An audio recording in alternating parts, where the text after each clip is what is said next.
another face that I forget as soon as I move along. Everybody makes mistakes, am I mistaken for the way I carry on? You could show a little grace, but maybe things just went a bit too far.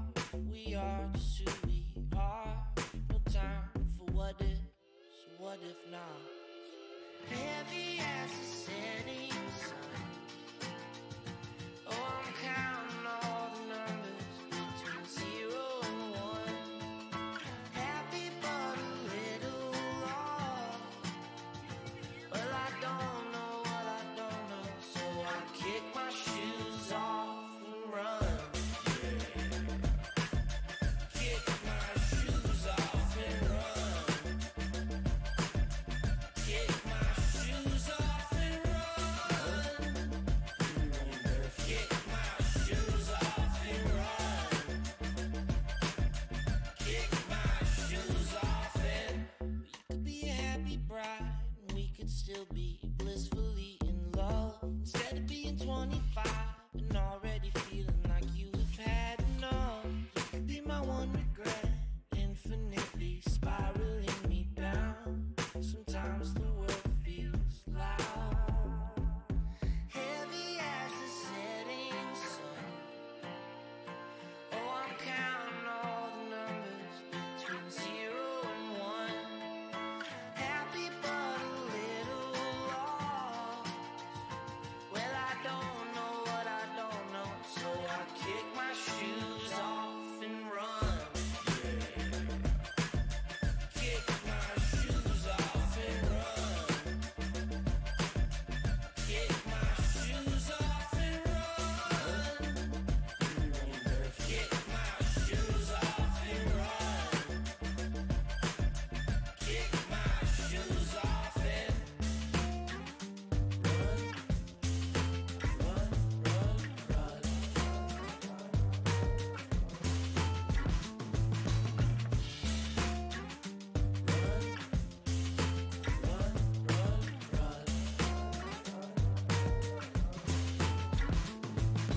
heavy as the setting sun. Oh, I'm counting all the numbers between 0 and 1. Happy but a little lost. Well, I don't know what I don't know, so I kick my shoes off and run into the setting sun.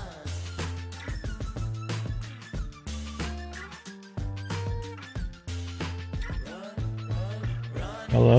Hello? Hello? Hello? Hello? Hey guys. Check, check. Check, check, check. Hey guys. Oh, that's right. We're restreaming on DLive. Restreaming on DLive. Let's me bring that up. I forgot about that. It's all automatic now. It's so fun.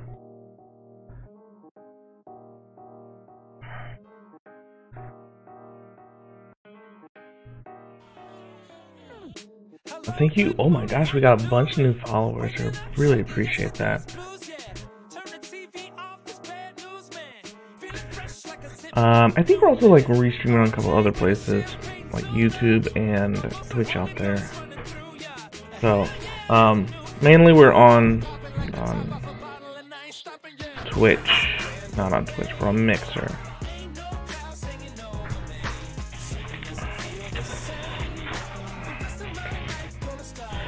Mixer and DLive. That's the two chats I have pulled up right now. Anyone else wants to come over and chat? Go ahead and do that. I'm still setting up like the bot to merge all everything together.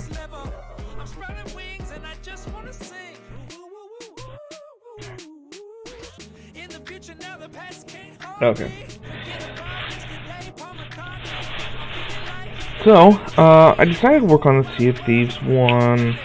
We're getting really close to being done with it. So, kind of on a, I say home stretch, but so we got this little section here. 2 rows here. And then there's like a kind of a taper. section here. And then there's like another 2 rows after that. So, other than that, we're done. So, the only way to get it done is to work on it.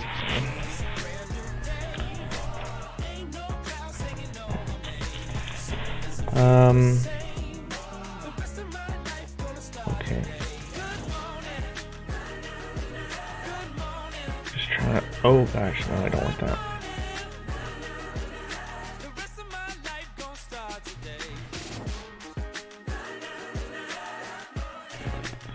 Okay, is there a way to pop out the chat here? Here we go.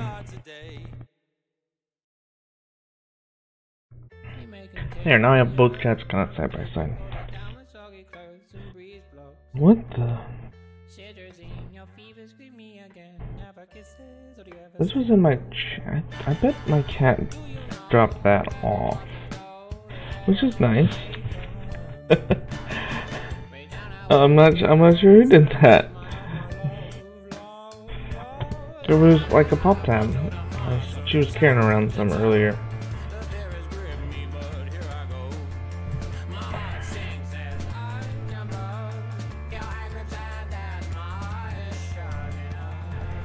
Alright, so this, well, let's see. This first section is gonna be, thanks for that ice cream, Chigs. Thank you. So this first section here is gonna be, oh, it's probably all white, I would assume. Thanks, man. Appreciate that. We've got a lot of work into this. A lot of work into this. I would say, you know, I lost count, but it's probably about 150 hours. But it's worth it. I like the way it's turning out. We're all like the home stretch here, and by home stretch I mean it's still gonna be like 10 to 20 hours, but you know. I've been doing the chainmail stuff for like 3 years now. I haven't worked on this project for 3 years, thankfully. I've been working on this since like October. On and off. This hasn't been my only project.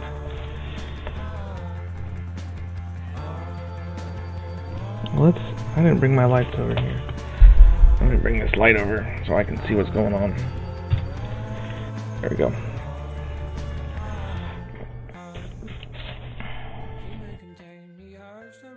So you're pretty much looking at 11,000 rings.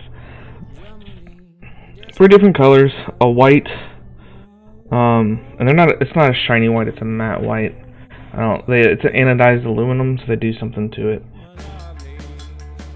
Right, it's a craft that's not around very much. When I first got into it, I didn't know anyone. Joined a couple communities, and you know, then you find like, you know, 1 or 2 people all over the place, like driving distance. Like, oh, that's cool. Everyone's got kind of their own niche or thing. There's someone around my area that does a bunch of scale mail stuff. Bunch of scale mail. Like full suits and stuff. And unfortunately they're also kind of on that nerdy side, so they kind of rub into what I do, and they've been doing it for longer, so they have a bigger like community base. But I really like it.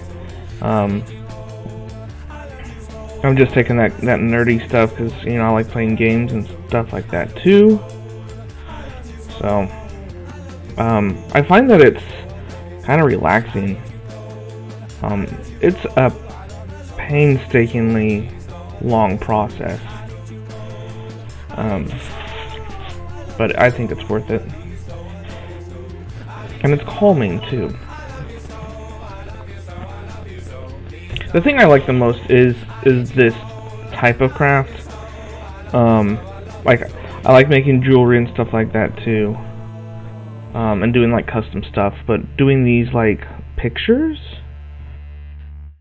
which the community, like everyone calls them inlays. That's the term they use for them.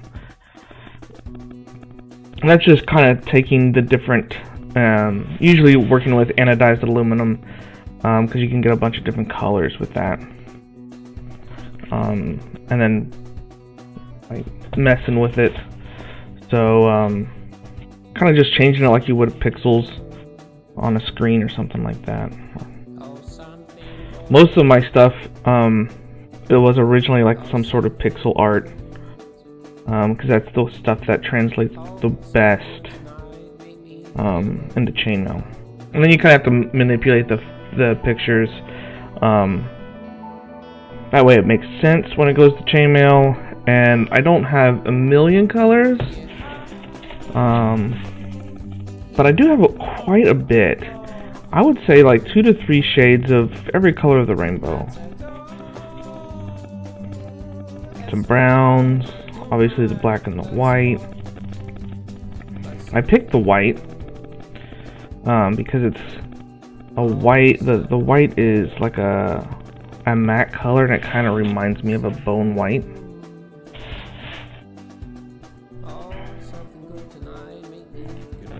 So, and it works out. It's working out really great for this skull. Going into this one, I knew it was going to be huge. I didn't realize it was going to be like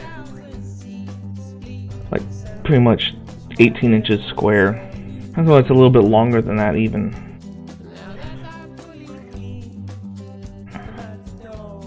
It's also 16,000 rings. And every single ring's gotta, you gotta open it. So that's a lot of man hours there. Fortunately, these things don't fall apart. Since it's aluminum, it won't rust. The anodized stuff doesn't come off unless you really scratch at it. So that won't fade. If I could put this in the sun and the colors wouldn't fade. Which is nice. Which means, maintenance is low.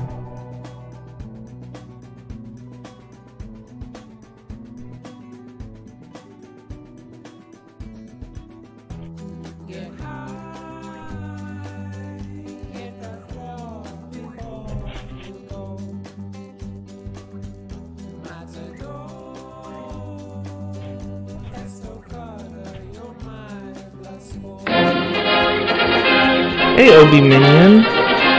How's it going? I didn't see your zombie hand. Hardcore Sandals woke me up with that host.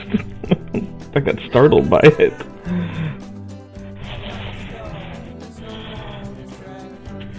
Good evening, Hardcore. 1, 2, 3, 4, 5, 6, 7, 8, 9. Like I was kind of focused, and then I'm like, oh gosh, there's an alert. Oh.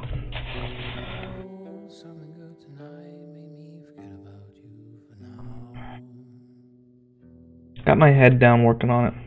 Mostly lurking. Oh, that's fine. That's what I prefer. Well, I mean, you can talk if you want to, but I'd rather you be quiet. I'm just joking. I'm just joking. I saw the part of you that only when you're older you see too. Alright, so I think that's 10. 1, 2, 3, 4, 5, 6, 7, 8, 9, 10. This project is getting so large, I can't show it all at once on the screen.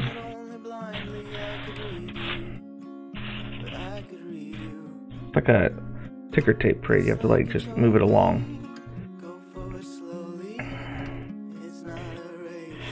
Looking on American politics and thinking of noodles. I'm an American. I don't even like American politics. What are you talking about? It's embarrassing.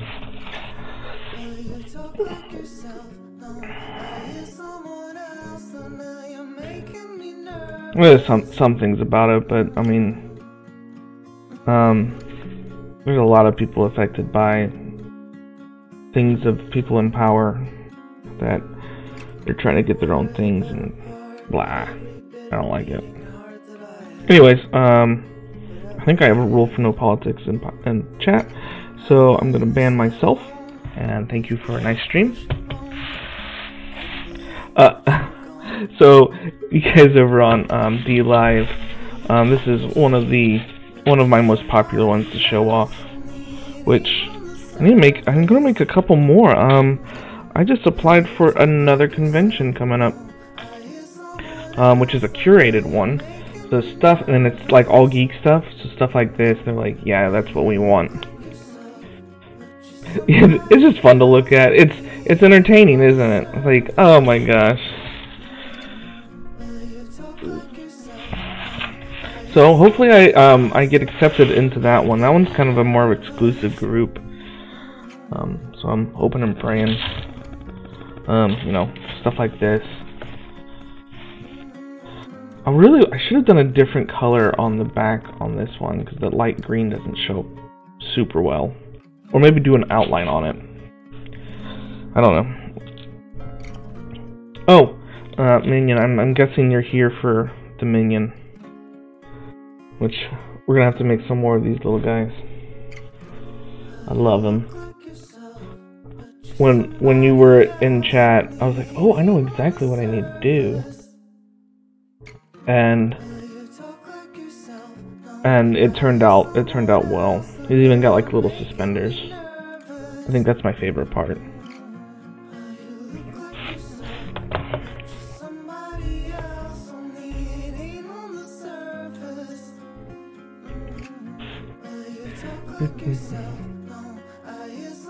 Oh, let's turn on request here. There we go. Guys, want to listen to anything? Go right ahead. Yeah, you did. Yeah, well, I tagged you in the post there, so yeah, I know you saw it there. But it's such a cute little thing. I'm definitely gonna be making an army of them. Hopefully by the end of March, because those are gonna be. I can see those being extremely popular as well. Like I said when I was talking to you the other day, it's like, wait a minute, I'm making these little things. I can make a little minion because you know the one has the one eye, like your profile picture. This is perfect. It's like already made for me. I just gotta put the right colors on. You sometimes just have those like ideas, like bang.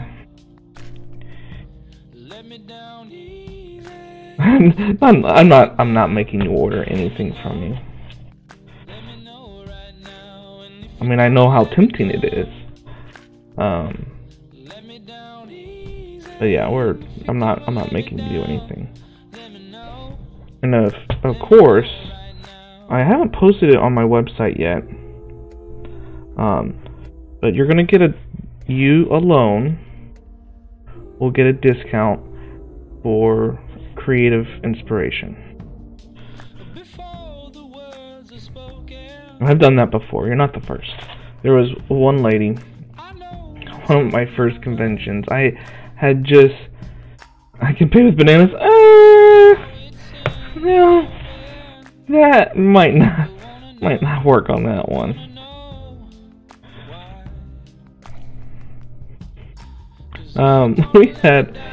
I had like just some.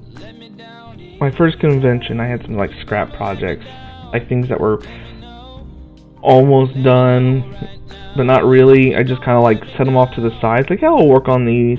And then the convention got extremely busy. Everyone's got these ideas. I'm like, oh, okay, I like these ideas. I'll start like trying to work with them and stuff. So the stuff kind of just sat off to the side.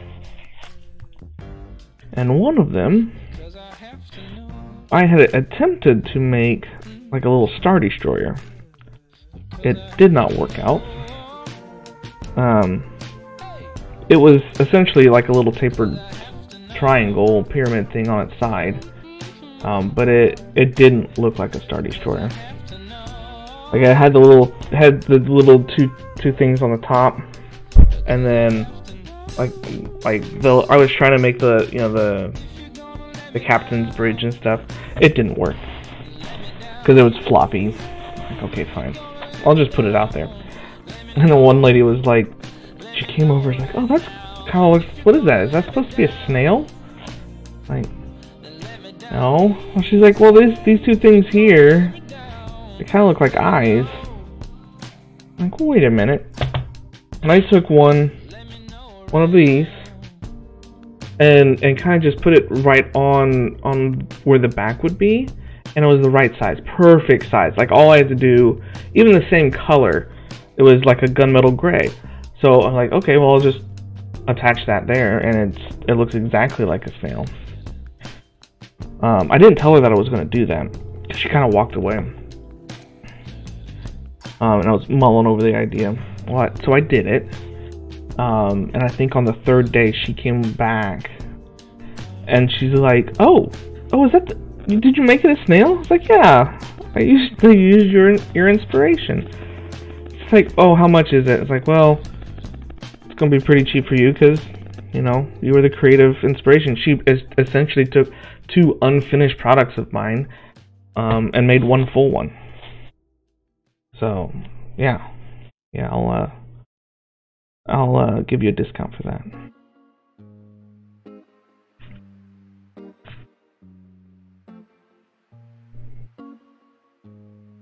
And there's a lot of times like that where I don't have to be the creative one.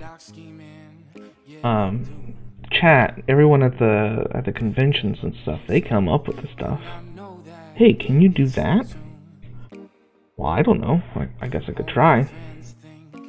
Most of the time it works out. Every once in a while it just doesn't. But I'm willing to give it a shot. There's some people, you know, this is a business. I can't waste my time on making these one-off projects and something that no one else is ever gonna buy. Well, that's not. I want to be creative. I like doing the one-off projects. Someone wants something extremely specific, and I hope I can fill that need.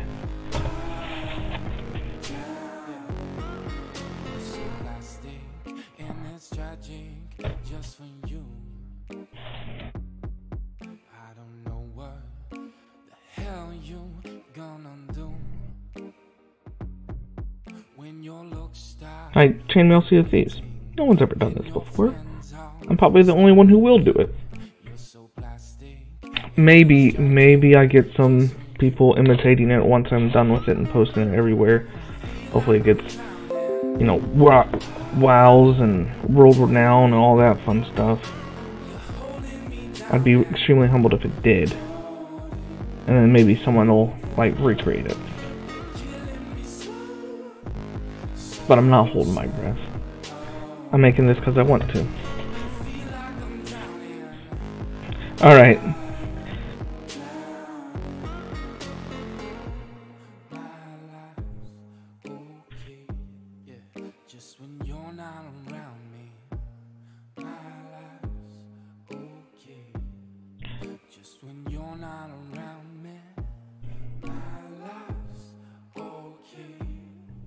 This was definitely my biggest undertaking without someone like, oh, I want exactly this.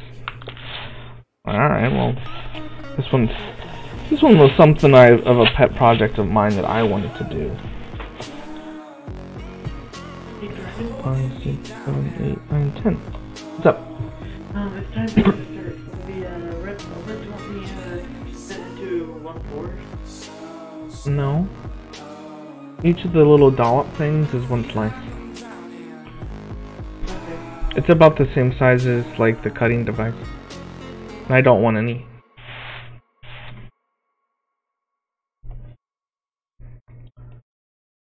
My son is cutting cake right now. He pretty much asked me if he could cut it just like the cake in half. Well, there's 2 people eating. It's like, well, that's not a serving size. Oh my goodness. I'm a little worried.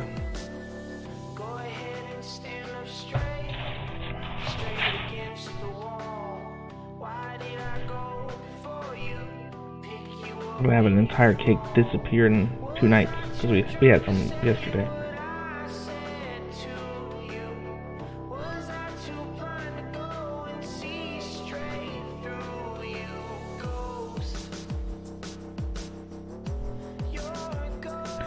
More white. kind of getting to like the edge of the skull already, just because the skull's kind of tapering down.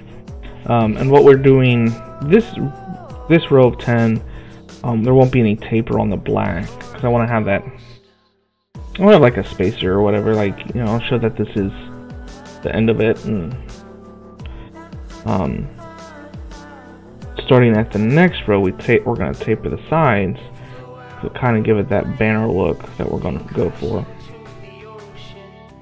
So that's kind of what I've decided. Hey, this is how it's going to be presented. We'll put it on like a rod or something like that. Oh, I might actually do something that is wood, to kind of give it that sailboat type feel. I think that would kind of tie into the theme.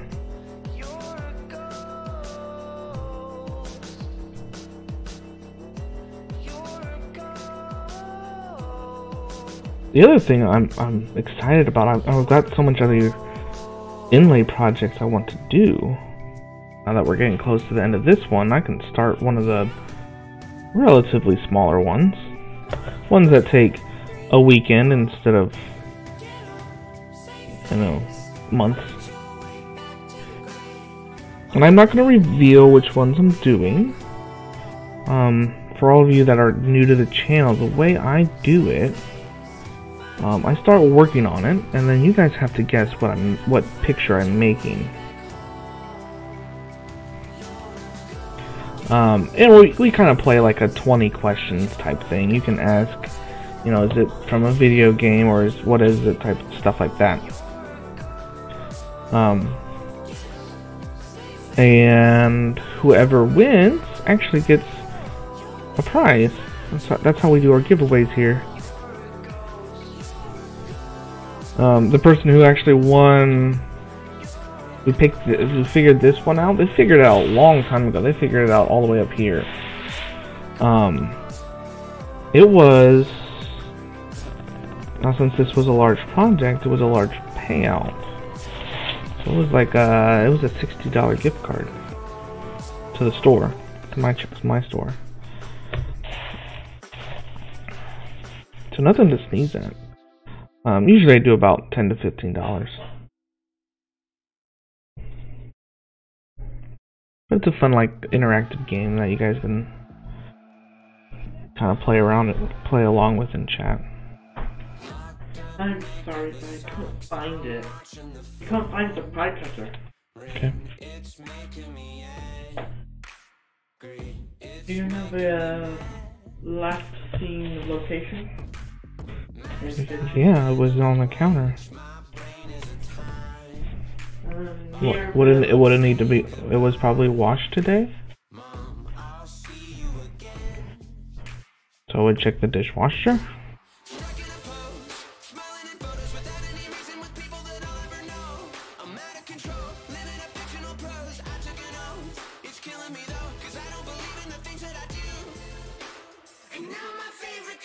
Oh, I know what song I want to listen to.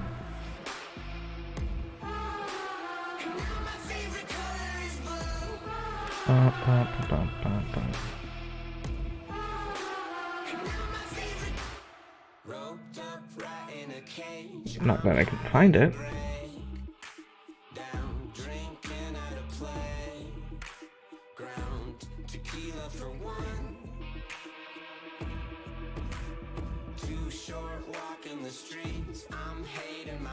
Where is it?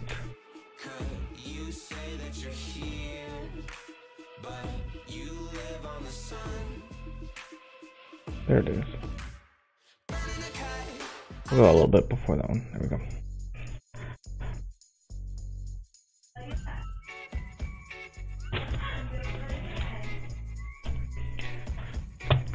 And then on this row, we've got one right at the very end.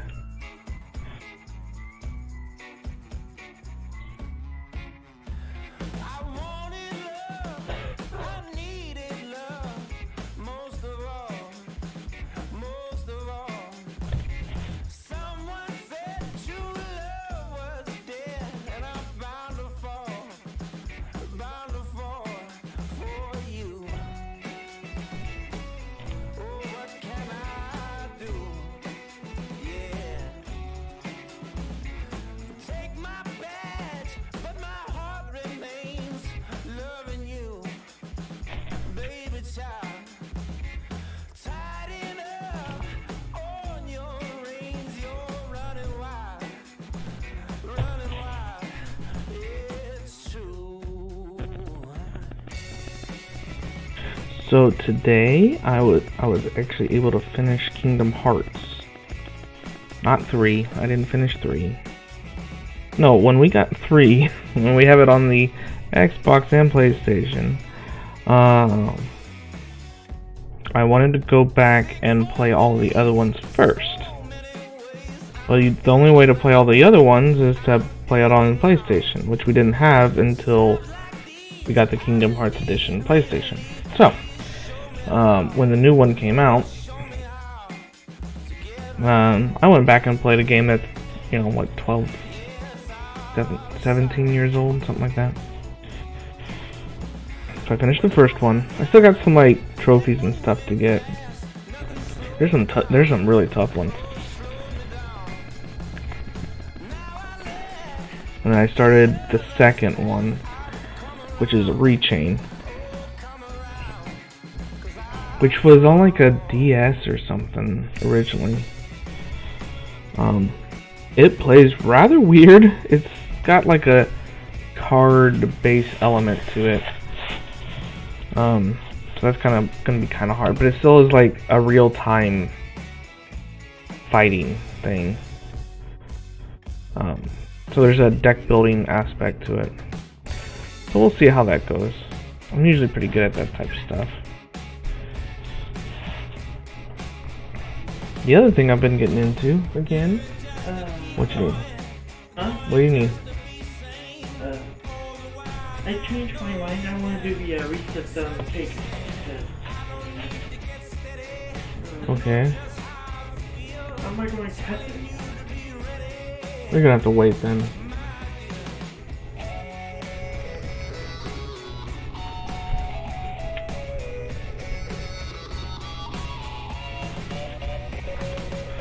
Oh my goodness.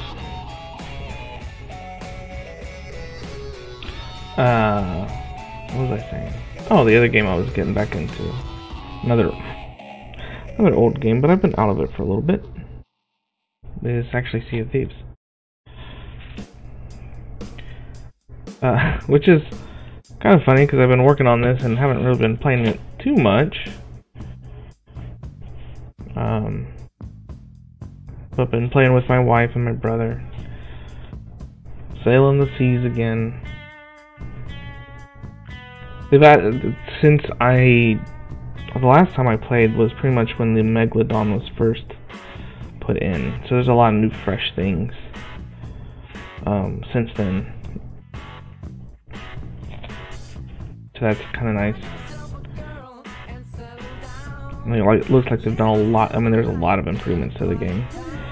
Sea of Thieves, I mean, I'm a huge fan of Rare and Sea of Thieves, obviously, since I've got this project.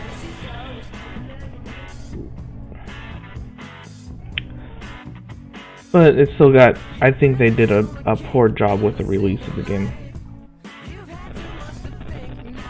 Like it seriously should have been like an open beta thing that was always updating, kind of like they did Minecraft. Remember back when Minecraft was in like an alpha, but everyone could play, and once you bought it, you know, you always get all the updates. Boom. Sea of Thieves should have been marketed the same way.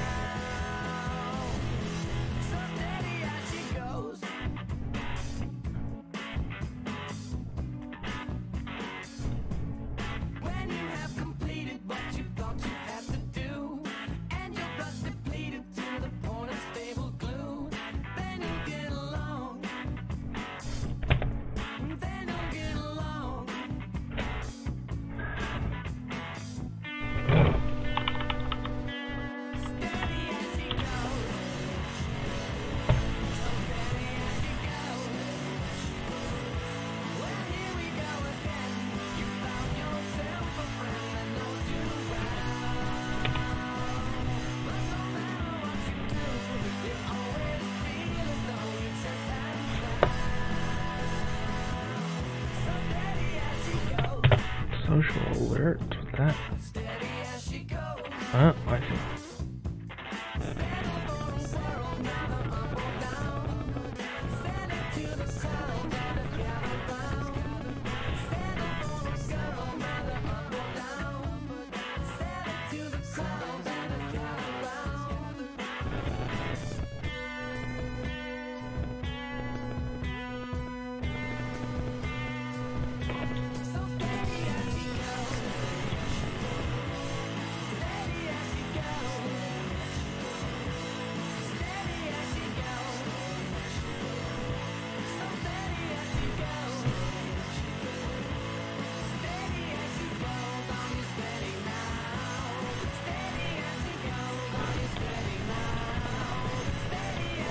So this row again is barely, it goes black at the very end. It's kind of weird. It's not going straight down. Back with food. Oh yeah, my computer had some sort of update. I think it was for the video drivers. I ignored it. I'm like, I want to stream now. I turned on the computer to stream, not to do updates. But enjoy your food, minion, and enjoy watching that progress bar.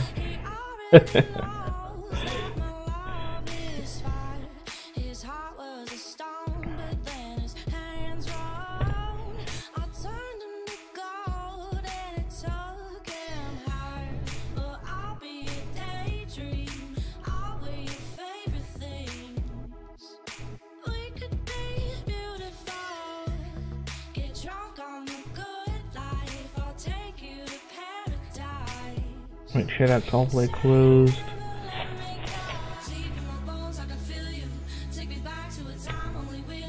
So with chainmail, every single one of these is kind of open. It's the way they come in like the package and stuff. They're all what they call raw.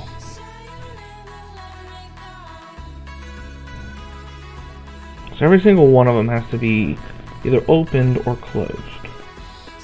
And really, I guess for a finished project, they're all going to be closed. So the more that you can close without completely opening, the faster it goes.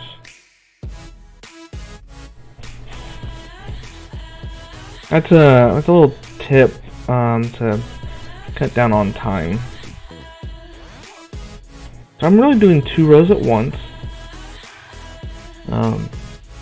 Which is, I think, a pretty common way of people learning or teaching how to do it.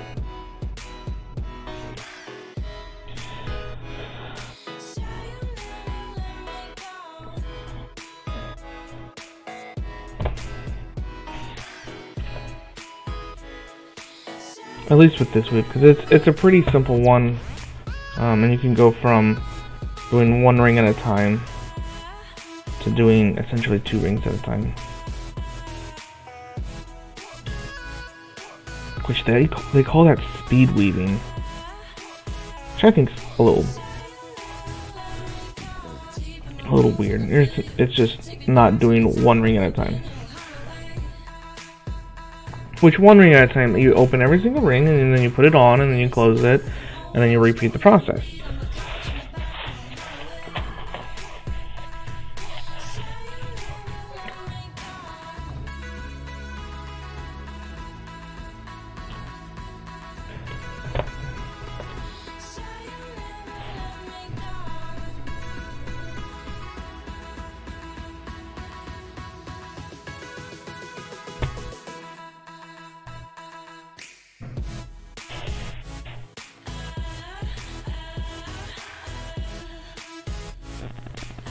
So this one's pretty much all white again.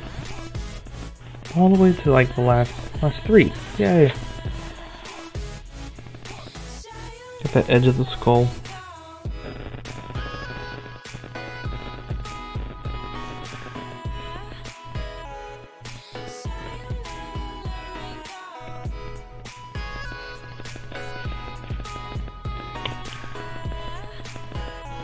I'm super excited that this has worked out.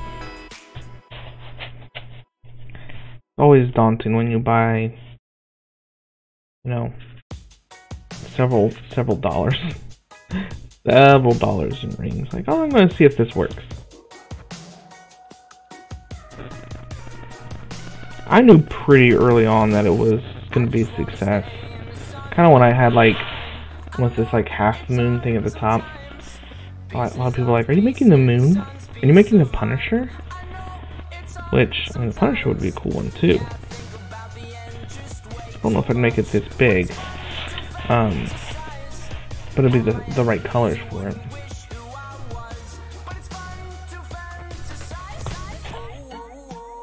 The reason I wouldn't do it that big, obviously the Punisher doesn't have as much kind of inner detail. It's all about the edges, and then that's the emblem. or logo or whatever, however you want to call it.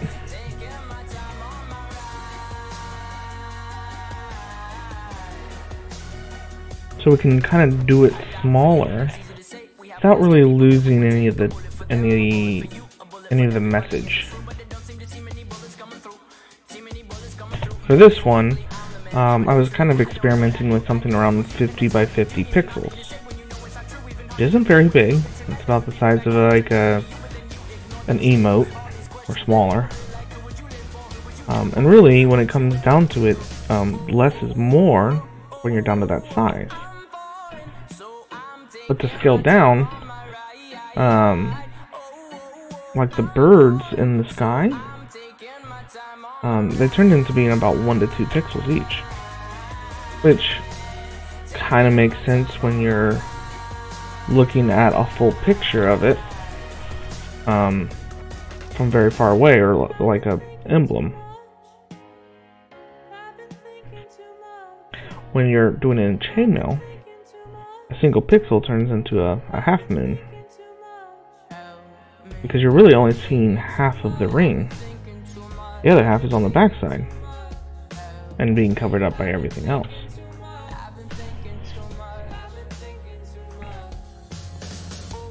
So when you have a half moon that's sideways, it doesn't really look like a bird. This way it looks like a bird. I missed you a whole bunch. Everyone else is lurking. Maybe they are, maybe they didn't. It doesn't really matter. They're gonna keep their opinions to themselves. Work on whatever project they're working on. A lot of the times when I'm in other people's streams, I like say, you know, I say hi, and I don't usually say too much. Mostly because I'm doing stuff like this. I'm working with my hands, and to stay productive, I need to have my pliers in my hands instead of the hands on the keyboard. I always find it like, okay, I'm gonna not talk, and then I start talking. Like, dang it. And then stay productive. It always goes slower when I'm watching a stream versus when I'm streaming myself.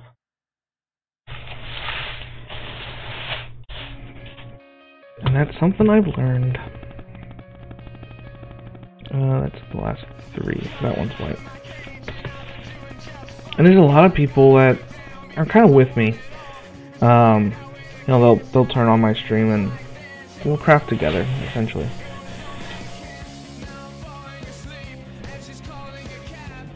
I don't mind if you're crafting or you want to hold a conversation. Either way, it's fine. Mostly right for 5 to 10 minutes. Then it's off to Mixer land. Good intentions. Maybe you got everything you wanted to say out in those 10 minutes.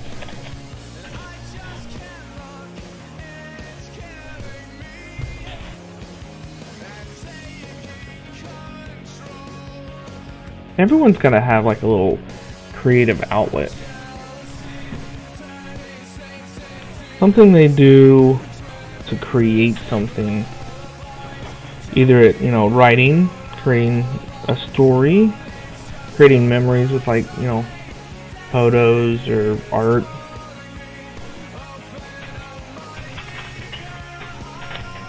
I would even argue like creating content, like a streamer.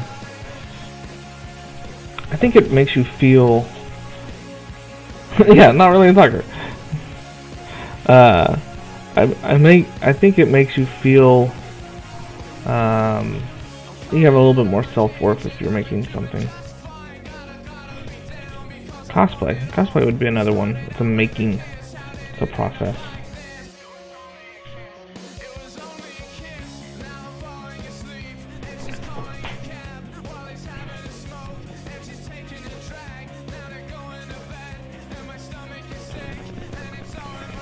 It's always been, I think, a human nature for us to want to create something.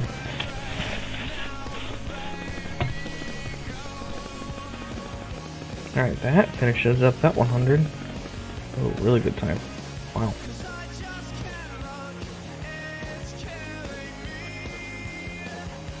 pretty much I'm at my fast pace right now. We're rolling. What do you want, cat? Playing with something. I'm thinking about streaming, but not be a fun streamer to look at when I don't speak. Oh well, there's some people that don't speak in some of their streams, but they usually have like, I mean, part of, at least in my opinion, streaming has a lot to do with the interaction with your community. That's one of the things I put foremost, like almost like a pillar of, hey, this is what I want. I want to be able to interact with everyone. I want to be able to create and help other people be creative as well. Like support other creative people.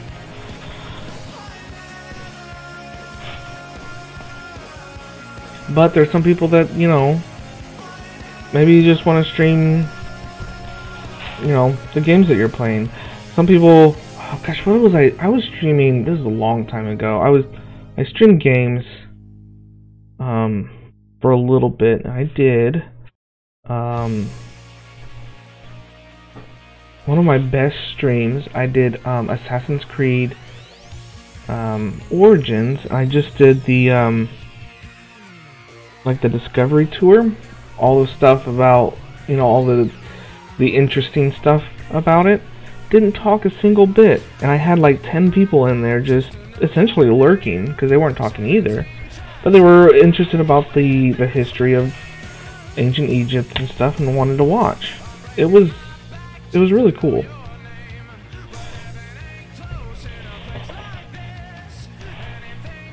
There is a lot of social elements. When I first got into streaming, I had a Twitter account, I had an Instagram.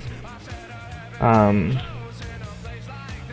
didn't really use it that much. I definitely didn't post that much. I, you know, hit the like button every once in a while on stuff. And I really think that, at least me as a business person, it helped out a lot. Because now I'm posting content all the time and have an active voice out there, and you know, the more stuff you post, the more eyes you get. So sure, I might have the best product out there when it comes to chainmail, but if they don't know about it, you know, they're not gonna buy it.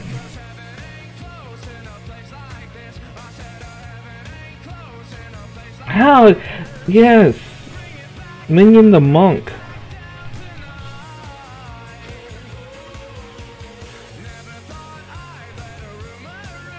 Just take an oath of silence.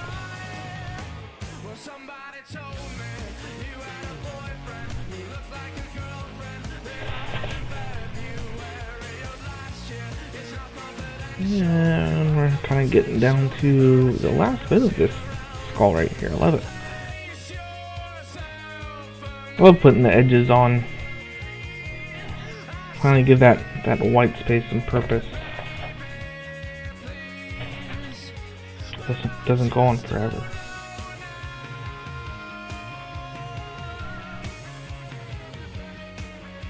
Man's been dead. Yeah, he must be dead. Never heard anything. Oh my gosh, my wife had a scare.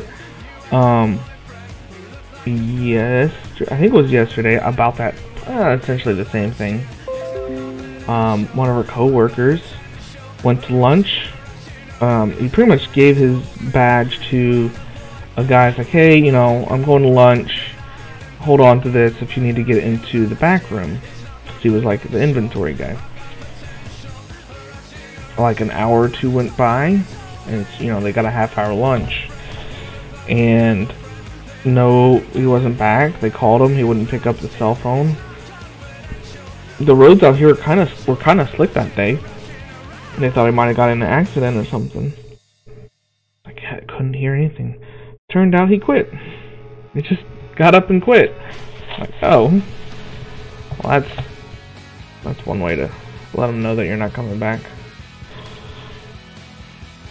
Just leave at lunch.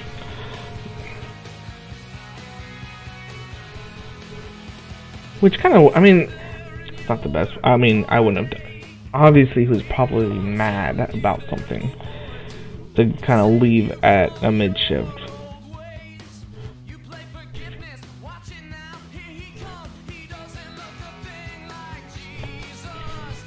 Yeah, isn't it a bit odd? Like, just walk out and never come back? Not let anyone know. The only person that knew was another friend that they had just hired. And he quit too. Oh, great. You lost a new hire, and you also lost someone in the inventory, and of course their like the store audit is coming up, which falls a lot on the the back room for the inventory and stuff. So that's gonna be fun. I have a feeling my wife is going to be heavily involved with that because she used to work back there in the back room.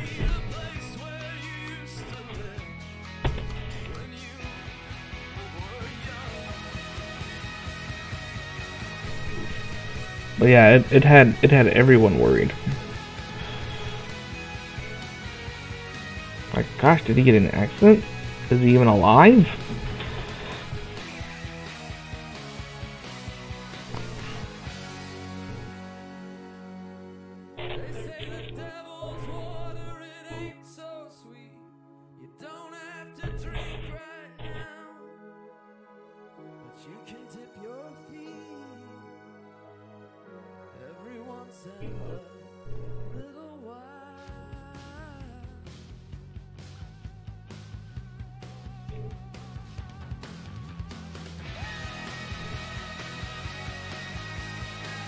So after this 10, we're actually going to do the taper on this side, so I kind of don't forget about it and I get the taper the right way.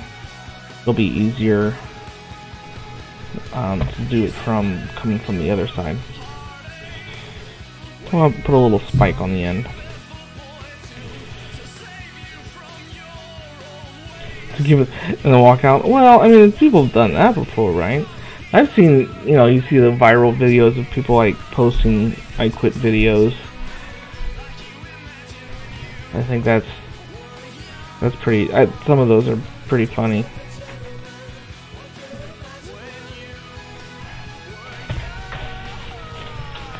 Your favorite Ujo Baka. Thank you.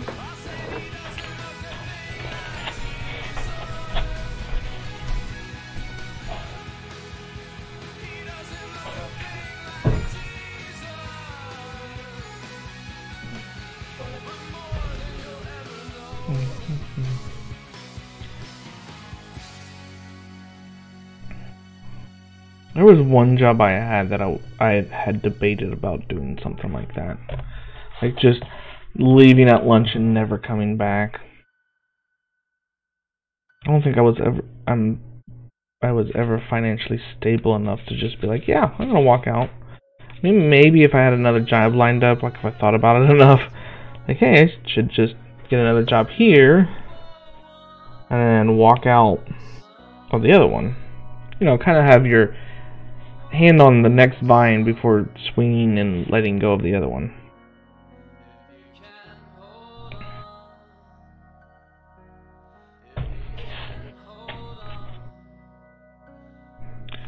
And all on the same day. Let's see. Well, I guess I kind of did. I kind of did that. I moved. I was working at a store. And I was debating about leaving, and then they glitched it. The system glitched or something, and didn't print me on the schedule. Like, it didn't have me working at all the entire week. And I'm like, okay, well, that's gonna be my last week. Like, they're like, no, it's a glitch, and we'll get it fixed. Okay, well, I'm still leaving. Like, I was planning on leaving, I just didn't know exactly when. And I took that as like the sign, like, hey, this is gonna be your best time to leave. I didn't have another job set up yet. I pretty much put in a transfer from one store to another one into another city. I mean, 600 miles away. It was the time that I was moving out here to Kansas City to be with, at the time, my long-distance girlfriend.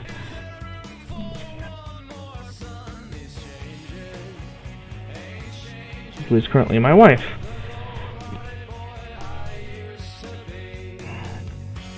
So that was a big leap, because didn't have a job, packed up pretty much a car full of stuff. I told my roommates, like, hey, I'll be back eventually for this stuff.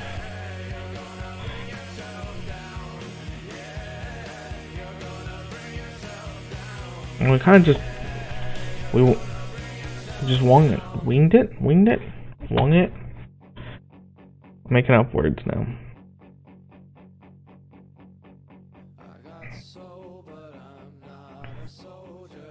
Right, very happy end of the story.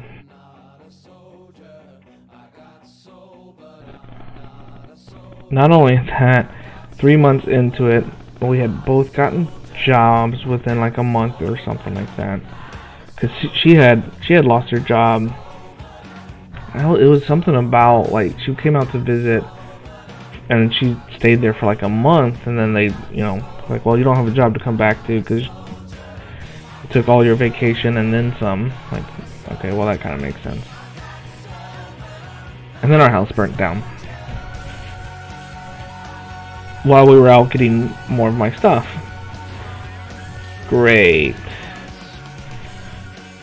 So our relationship went through some tough times at the beginning. But we were beside each other the entire time, and that helped out. In those tough times, you really do have to look for the support in those that you love. Instead of, is that a broken ring? That is a broken ring. No wonder it's not staying on there. Instead of like pushing them away or trying to handle everything yourself. And really, that's my wife, a Phoenix Talon. That's where she got her name. She changed it from what she had previously to Phoenix, and then she did the Talon like I'd do my claw with a 1 for the L.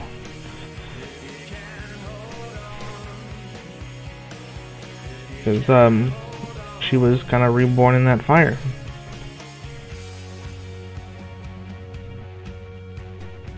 And there was much rejoicing.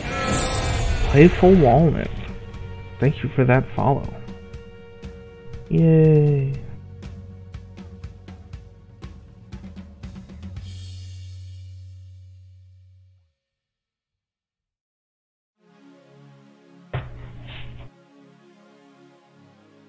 We're kind of finishing up these rows here. Kind of goes to black. This is such a large project. There's most of it's off camera.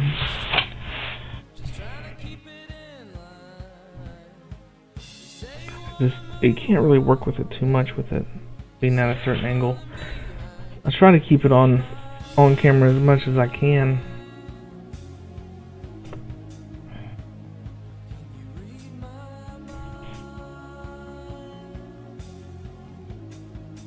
It was easier to keep on camera when it wasn't so big.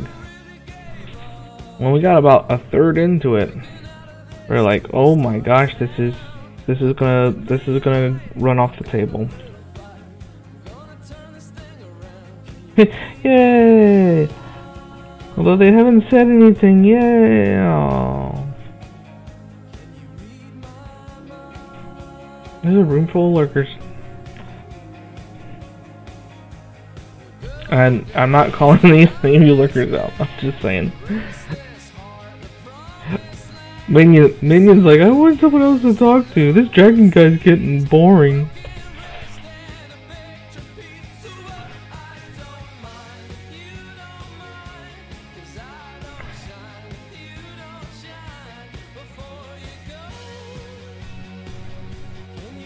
So, Playful Walnut, if you have any idea what I'm doing, this is chainmail. And a lot of people are like, what is that? Well, you don't see it anymore, because people aren't wearing this as armor when they're going to get shot by arrows, or attempt to not get shot by arrows. But I really don't make the armor pieces anymore. Or you need my hand. No, it's fine. I kind of made it an art. I'm not the first one to do it. I'm not gonna claim that for sure. I'd like to say that all my pieces are original though. I haven't seen anyone else do them yet. I'm gonna be doing one coming up, or actually two. That I'm gonna be kind of imitating some other people that's done it in different mediums and stuff like that. But that's some of my work. That guy looks so good, so good, and it really looks better the further away you are from it. Because if I kind of put it up like this, not only are you gonna kind of see through it, but you really can't tell what it is. It's kind of like looking at those like mosaic pictures. The farther away you look, the more it kind of makes sense.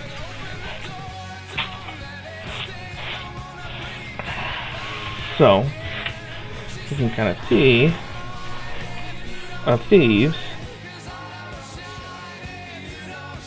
Yeah, that's what we got going on.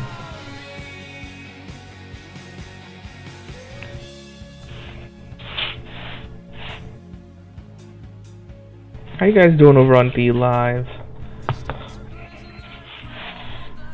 Yeah, we're restreaming. We're on Mixer and DLive. Actually, we're on everything.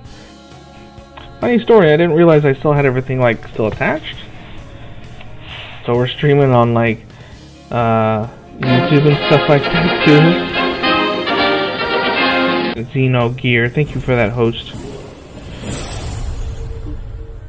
And of course I'm playing music that has licenses and stuff to it. And I got like we have to take this thing down, the video down, because you're playing licensed music. I'm like, oh, sorry. I'm still gonna do it. You guys can do the same thing in next week too. Xenogear, how is it going? Love all those. Xenogear does model building on stream, which is super awesome. I think you're the only one I've seen do it, which is great. Yeah.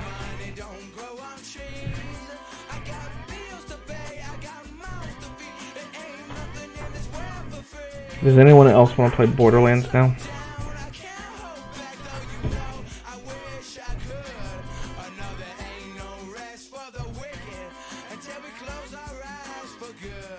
Which one?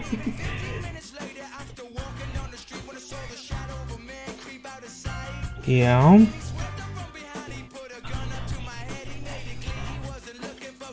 Yeah, because Loki kept on coming in here and then distracting. You're gonna have to get it yourself, which he apparently had.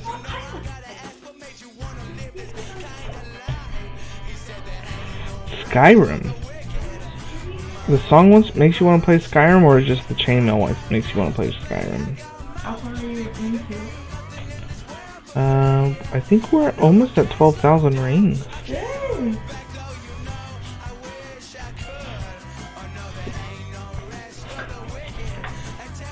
So I think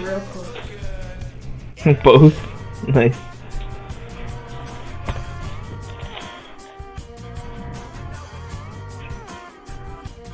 I wish they would have come out with another Borderlands by now. I hope they're working on it.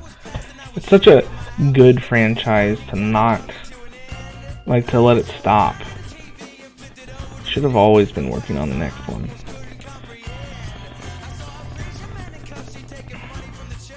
We know that they're working on the next. Okay, Minion, you have a great night too. Have a good rest.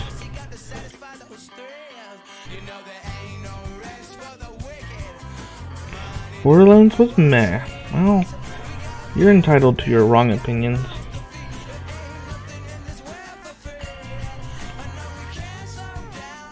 Just joking.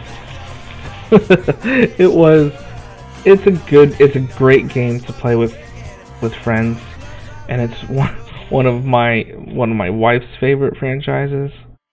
So I've played through it like 3 or 4 times with different characters. My wife's probably played it through 8 to 10 times. Like, she's got another friend. Oh, I'll help you out, but I don't want to like be overpowered, so I'm gonna start a new character. Like, holy cow. Uh-oh. I slipped on that one. I scratched it.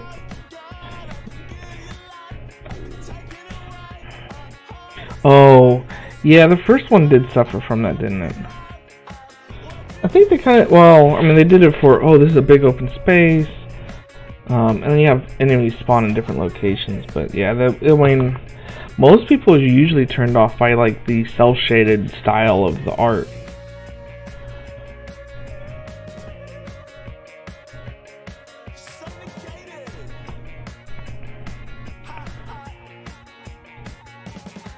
Right, there's a lot of great random things that can happen in that game. I always like so you go and you trek for a while, then you die. Okay, now you reload it and you want to do that exact same stuff. No. Yes.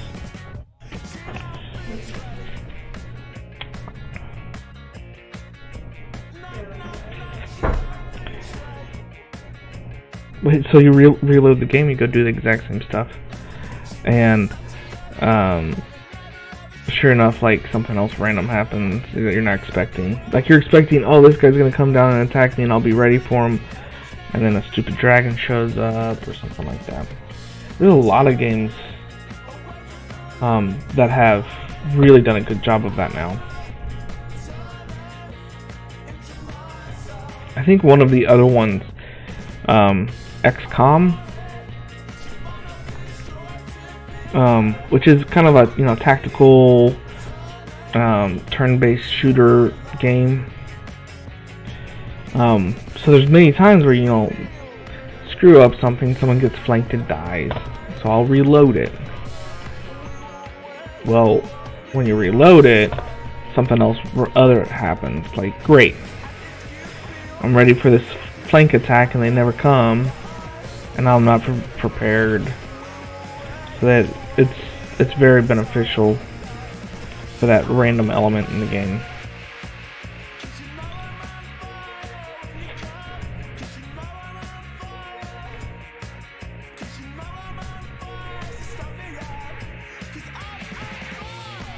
It's a very fun game. It's a very tough game.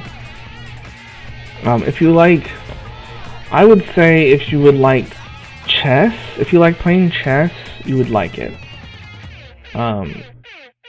There's a big sense of urgency. The game does a great job of doing that since it is turn-based. Even if you've got the, not the time's not moving, but you know what's going to come next. Like, this is going to attack, and these probably are going to attack at the same time. What can I do? What strategy can I impose to, save my one teammate that's about ready to get flanked? Like, who can I kill? Who can I, like, at least wound and have them retreat instead of attack?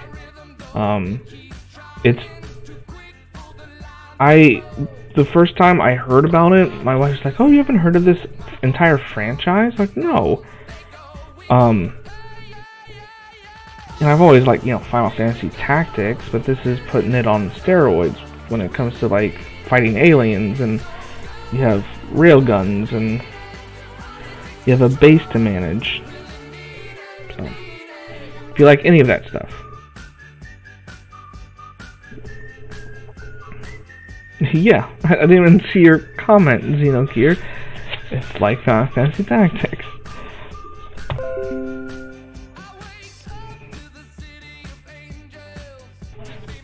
I think we're done with all the other colors. It's just black to the corner. Sweet.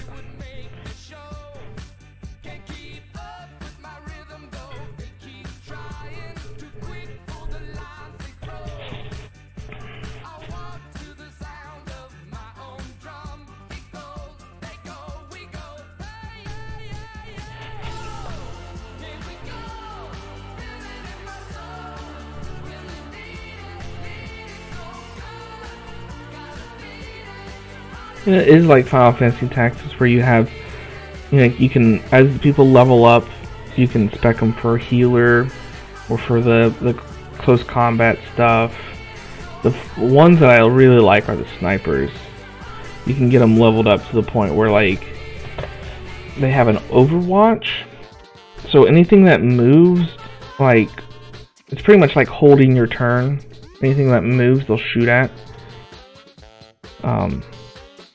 And eventually you can get to the point where if they, I think it's if they shoot and then hit something, they can shoot the next person that moves. So, and with it being a sniper rifle, you just power that thing up. It's already got a lot of damage.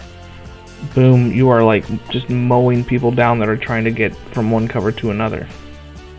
It's super satisfying.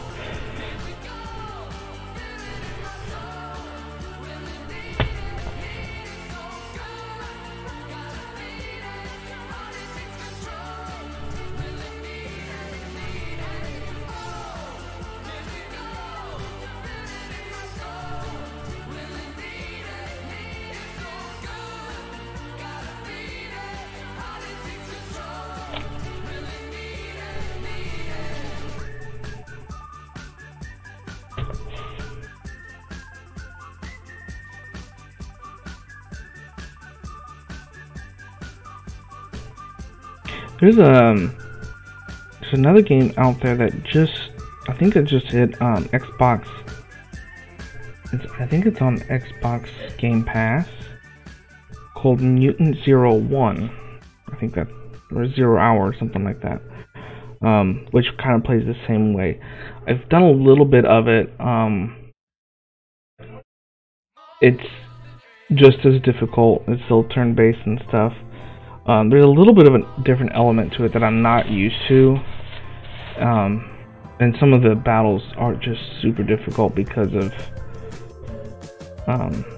because you're not, I can't like sit there and grind to level up my characters like I'd want to. Like usually when I play an RPG style game or somewhere where you can level up, I'm gonna play the first 2 hours of the game for like 5 hours to get them kind of leveled up and then keep above the curve. Oh, so you just finished building a brick dome. Oh, you can get both of them.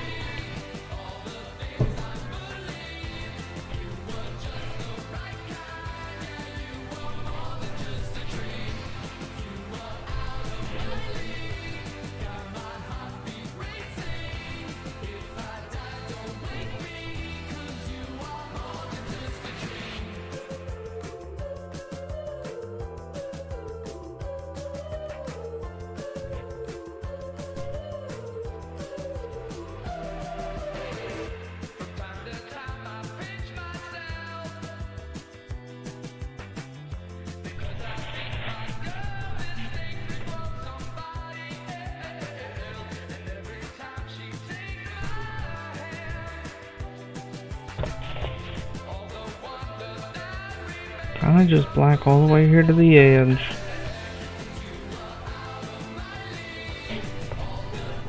And I'm not doing it like I did on the top. So on the top, you know, we filled in that entire corner. And a lot of people were asking, like, why are you doing that? That's just a dead space. Like, well, it's not going to be dead space, because when we get down to, it's the thick part of the skull. I'm going to need that like as a structure. Because the way we're going to do this is we're going to hang it. So I'm actually going to put essentially loops, chainmail loops We'll put a rod through it. We'll probably do some sort of stained wooden rod.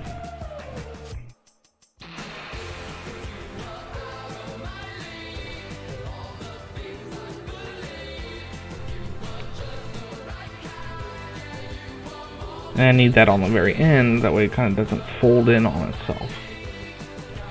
On the bottom half, we're going to kind of do a taper, and that kind of gives it that banner look. Just every other row actually gets one less ring. It gives it a nice finished look to it.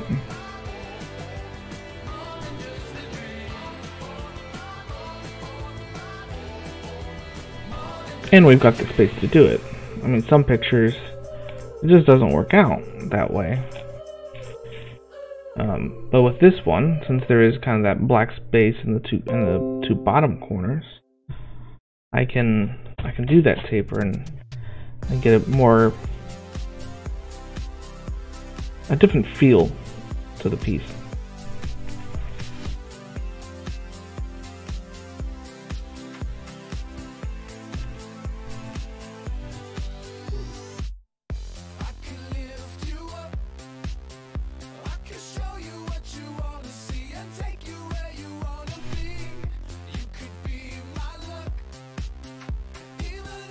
Nope, that one's not closed all the way. There you go.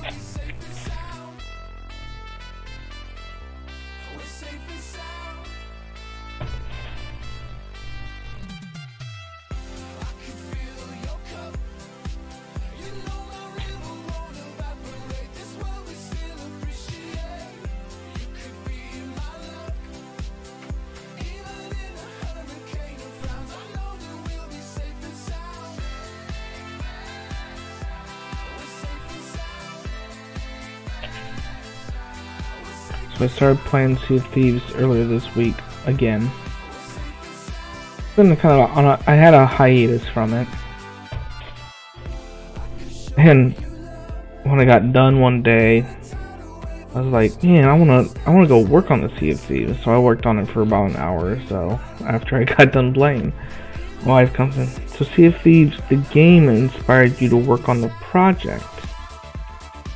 Yeah, I guess that's one way to look at it. That's what happened.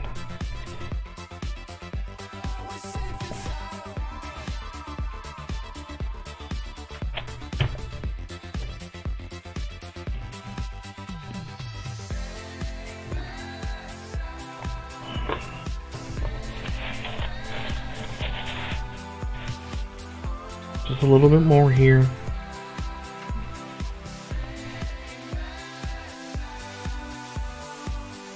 I could lift you up. I could show you what you wanna see and take you where you wanna be. You could be They're kind of all tangled up. There we go. It's amazing how these things can just line up so that they can get all tangled up, and then you have a hard time getting them untangled without opening them all the way up.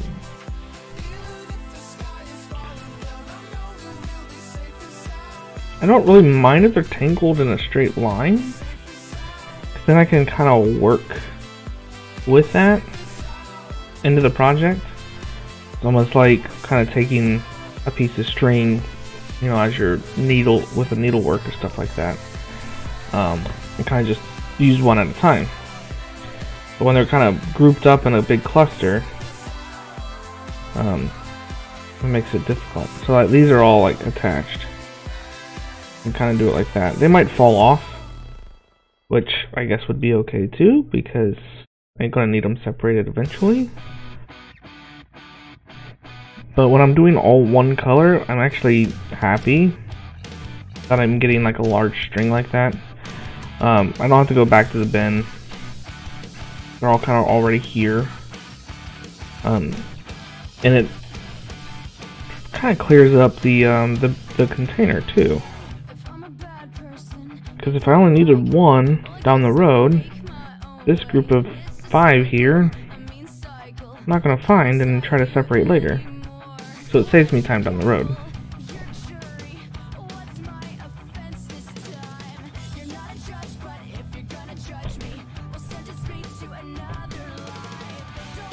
trying to take a bad situation and make it good.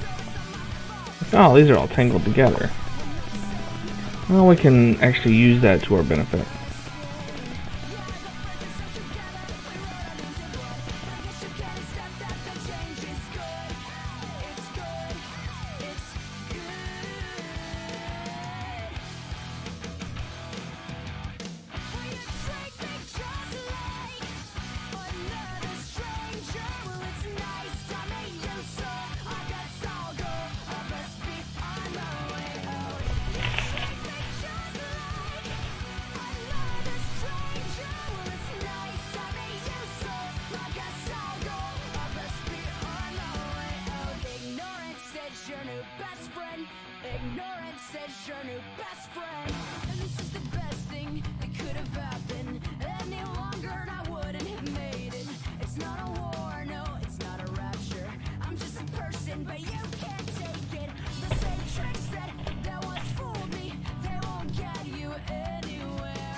Alright, so to get that nice taper effect that I was talking about earlier, we're actually going to be working from this side to give it the taper on this side. Because it'll be easier to kind of give it a finished look on this side. On the other side I can work normally, which I've actually already done. I did it on that side just to see if it was if it would work, which it does. Sometimes the stuff in your mind doesn't actually work out too well in reality, so we're going to go from there. Keeps on fragging you? So I am restreaming right now, and maybe that's giving an issue.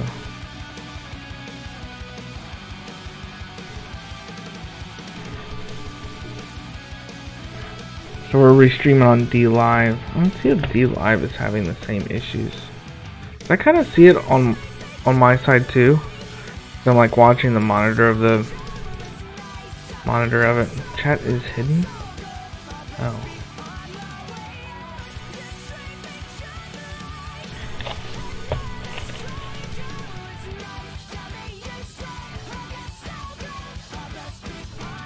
It looks like it's. I'll watch both of them. But it looks like it's mostly Mixer. And I don't know if Mixer's just having a problem. Maybe my computer's just having a problem. I would assume it's not your end.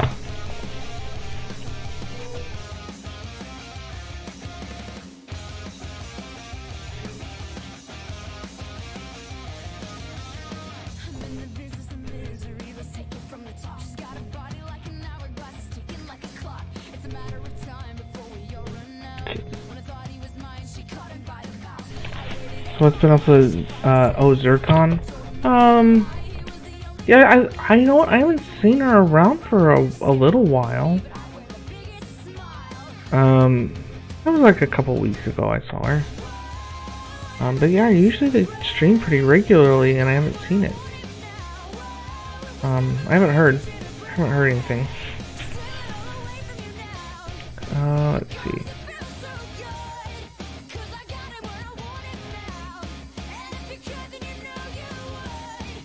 Alright, so I'm going to kind of mark the edge of where I need to go.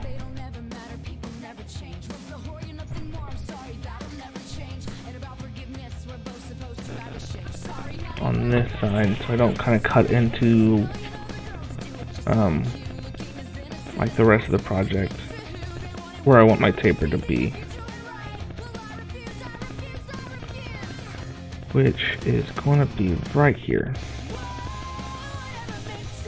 It should be about 10 going towards the edge. We'll count it out. It might be 10 or 11. I think it'll be 10.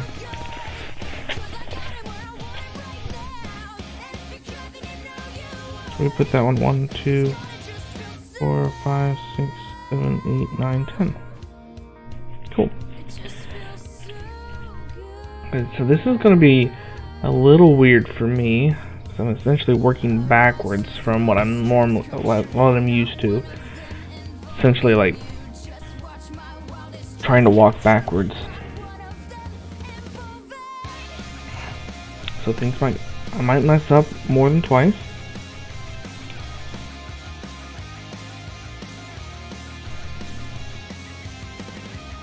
If you're used to doing something one way for so long, trying to do it backwards, just in the opposite direction, it's super weird.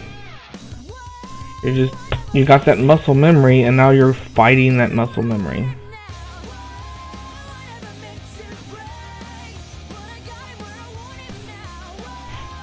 I wonder if it'll be easier going from this side.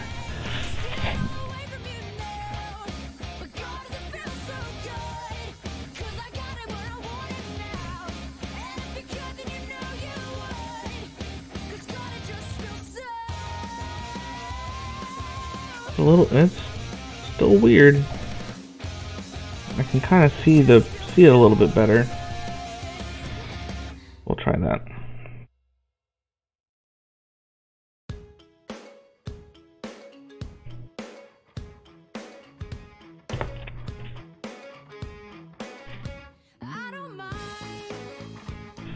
I hope we get people soon. My job is eating into my streaming. Come home tired and not really feeling. Oh, yes. I was the same way in like November and December. Like I kind of struggled through November and then stopped altogether in December because my work was overloaded. It took, you get the catch-22 when it comes to a job. Like, okay, we don't have that much going on, and then everyone's like, okay, we need to find new things to do, new projects. Well, they come up with, something, they get a big contract. Oh crap, now we need like 3 more people because this project's huge. So now they have too many people. So now me and one guy are doing like a 4-person job. That was October, November, and December. I was working extra hours and just a headless chicken when I was at my job. And I finally, it took a little while, and beginning of like end of December and beginning of January, they had hired some people, but then you still gotta train them.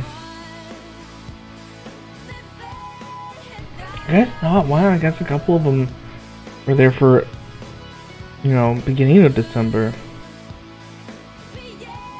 But the way they were doing it, at least at my job, is they were training them for positions that other people were then moving back to help me. So it was an even a longer process. They're not just coming in and directly helping me. They are coming in, then the one person has to train them, and then those people, once they're trained, or the new people, once they're trained, the old people go back, and then I have to train the older people. So it was a lengthy process.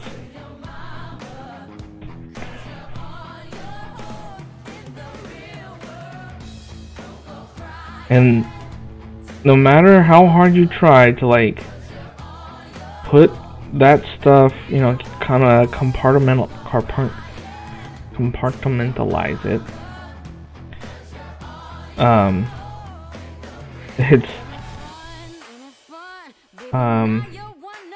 it's so hard. Like you're exhausted mentally and physically.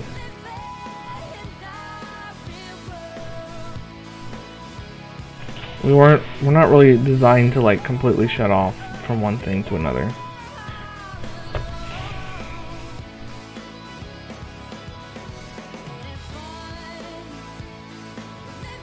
Really, the best type of thing is like a distraction. And it didn't help that I was kind of burnt out on chainmail also. I had some big projects, big orders to fill in November, and I was exhausted. I was exhausted from doing it. It for a little bit of time, it switched gears from this being a fun hobby to this is something I need to do. Mostly because people had bought these things, I had an obligation to get these things done.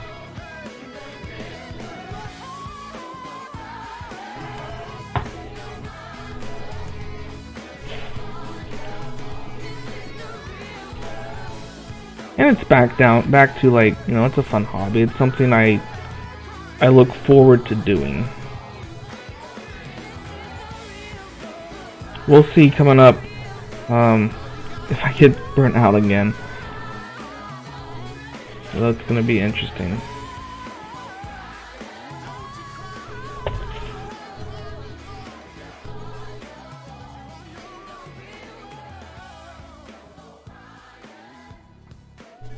Because we're finally getting into like, okay, now it's been a year since I've been doing all the conventions.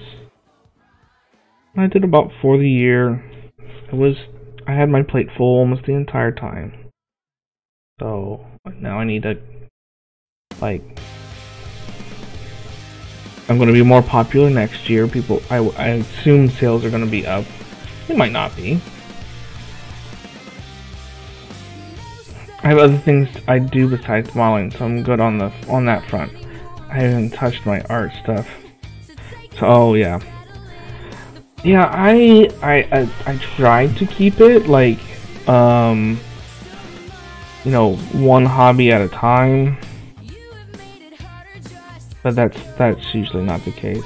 I'm usually trying to do 2 or 3 things. Since I started the channel, I think that's kind of been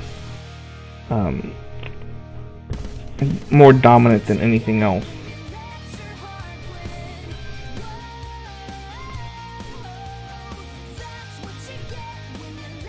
But before that, I've done modeling, I've done canvas art, I've done cross stitch. So there's a lot of there's a lot more half finished projects laying around the house.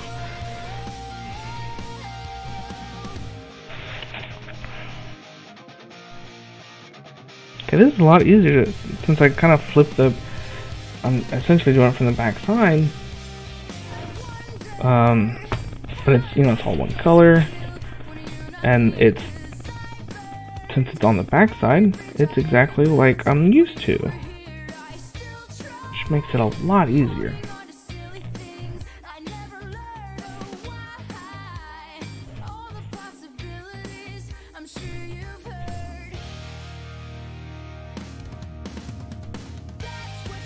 So every other row, instead of like on the very end here, I usually add 2 rings. I'm only adding 1, and that's how we're getting that taper effect. Alright, Xenogear, thanks for hanging out. Really appreciate it. You have a great night.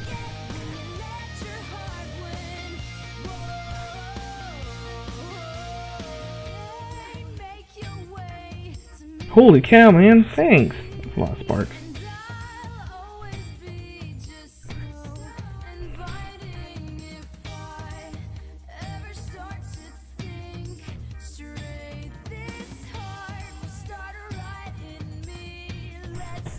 That's so generous of you.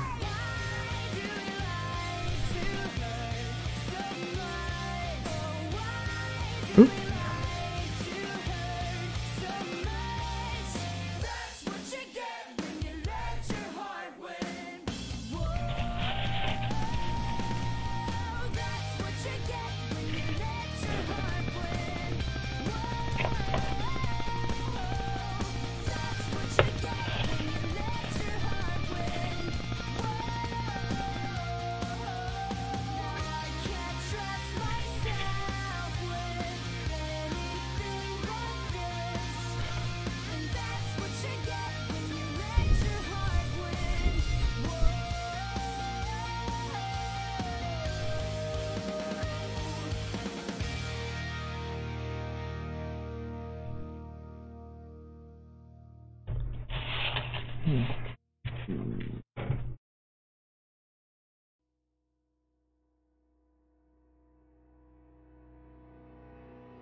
So we're just doing this tapering essentially until we run out. And since we're doing it every other row, it should be about 10 rows down. Mathematically, it really turns into 9 rows down.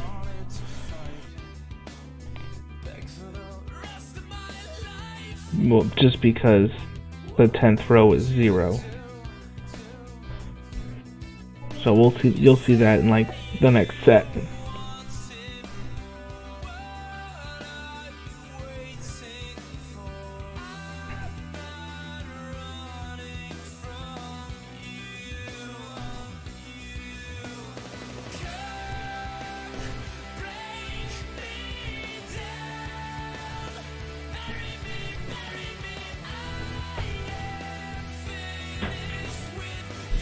Nate, David. It's past your bedtime. Good night.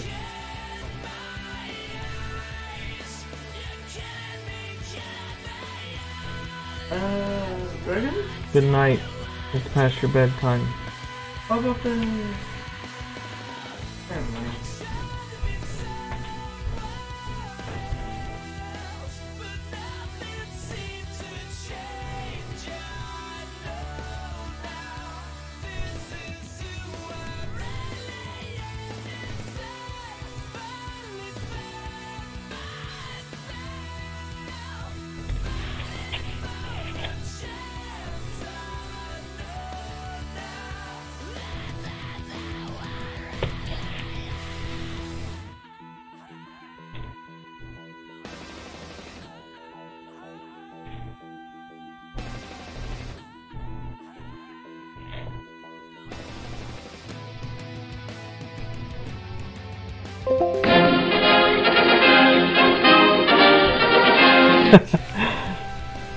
Jer Henning, welcome. Thank you for bringing all your beautiful people over here.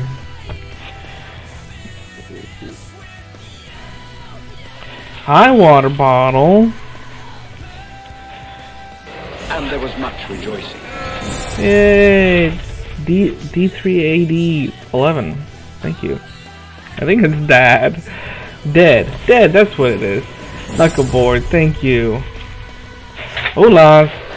So, the thing that I do around here, I do chainmail. This is one of my larger projects. Oh, it's actually backwards. I was working on the back side. I'm giving it a taper on the side here. Hey, thanks for that host, too. Dad11. I struggle with your name. Yeah, it's a large project, but I love it. So chainmail is kind of like just taking rings and you put them together. And we do it in the way that you know, changing the colors, we can make different things with them. I do. So this is one of my my finished projects here.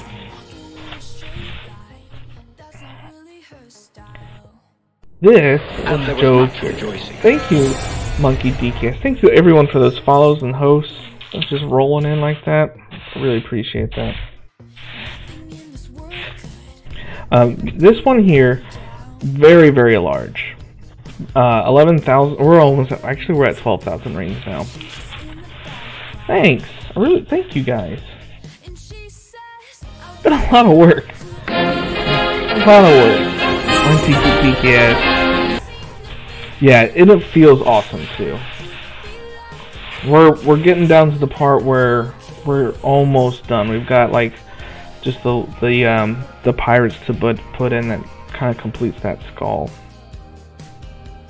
So some of the other stuff I do, it's all chainmail based, but it doesn't just have to be the pictures. This is one of my is a fantastic piece here, the dragon. I'm partial to dragons. But this one, not only is it a piece, but it's a piece of jewelry too. If I can get it on there. There's like a little magnet here. There we go. So, nice. Yeah, I've played Sea of Thieves a little bit. A lot. I actually hadn't been playing for a little while. Got back into it just last week. I've been working on this for a couple months. I'm probably about 120 hours into this. It's a slow process. Something like this, something like the dragon, takes about an hour. 2 hours to do. Let's go. Hey, thanks for the host, man. I mean, when I got into this project, I knew that it was going to take 16,000 rings to do, which is a big undertaking. I'm exhausted. I promise I'll come back and hang out another time. Need some sleep. Well, thank you. I mean, you gave me that follow and that host, so you'll be able to find me. I'll be live tomorrow, probably around 7 or 8. What's up?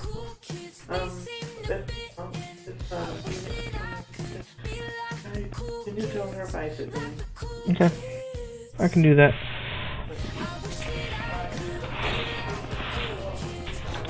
But yeah, I mean, it's a slow process, so it's a lot of like just chatting and talking and stuff like that, and usually people are lurking and then they come back to see a finished product. It's fun.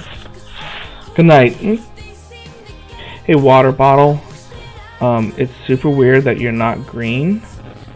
So I'm gonna make you green. It's just, I don't think you're allowed to not be green. I'm not comfortable with it. Oh gosh. If you aren't following Water Bottle, and by that I mean if you're not following any of the channels that she mods for, yes, you should go follow all of the places that she mods, because they're all great. I don't know how to do a shout out for the places that you mob.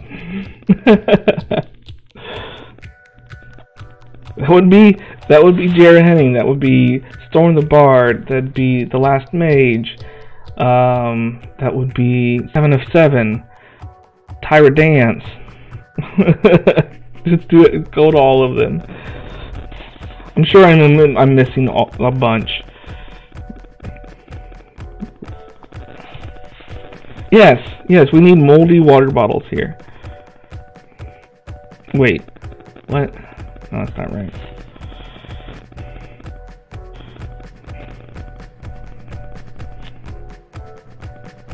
Dragons are cool.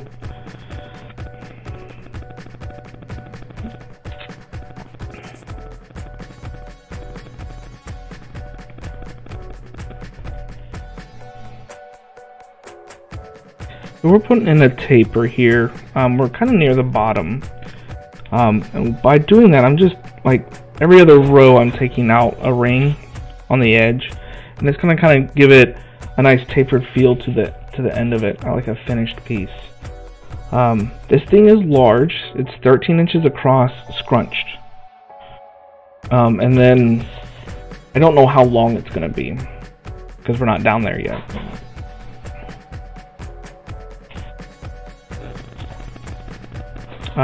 And by scrunch, I mean chainmail's weird.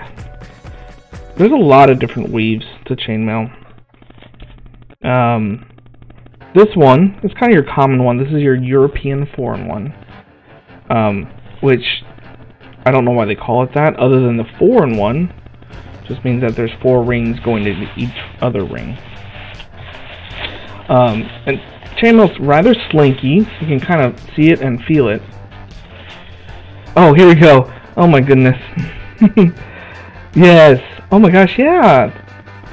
Mr. Wild Starfish, Lagby, Beckus, Miller Time. Oh, Jordan Lane. I didn't know you were modding that one too. So chainmail, it'll scrunch in this direction. You can kind of see how, without the picture, without everything folding on itself, it kind of can move. Only the best. Well, now, I mean, now that you're a mod of mine, you've got all the best ones. Chainmail does not scrunch in this direction. I mean, it does. I guess it does a little, but for the most part, it'll fold in on itself. So if you're ever getting into making chainmail and you want to make a piece of armor, make sure you're making it the right way, which is weird, but there is really a right way to wear the armor. Because if you do it this way, and it'll look like super stretched out, and it won't. It's not right. It's just not right.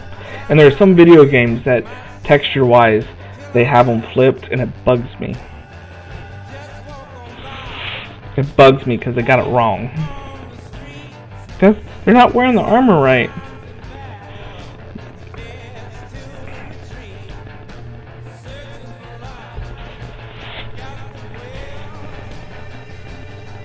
Chainmail is super easy to get into, though. If you're ever wondering what it takes, doesn't take much. Take some jump rings. I guess that's the big point. Like, what is a jump ring? It's a little metal ring that has a cut in it. So you can find those at the hobby stores. They're not the best quality, but I use that to kind of figure out like the muscle memory and doing it that way. It's like, you know, getting into art or digital art and going out and buying you know, Photoshop. You don't want to buy a Photoshop or Affinity. You want to do the free stuff online.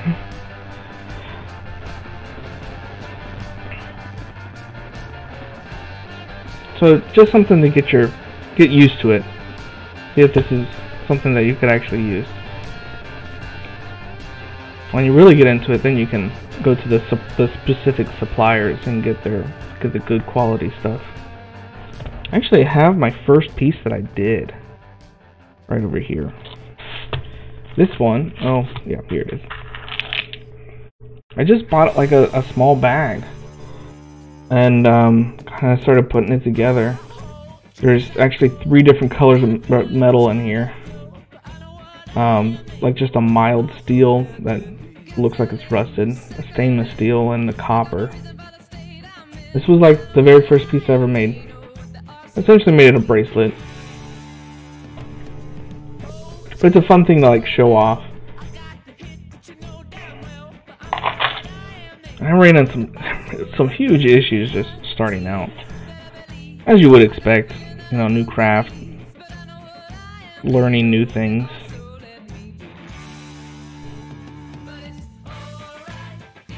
That one's not right. I didn't get that 4th one hooked.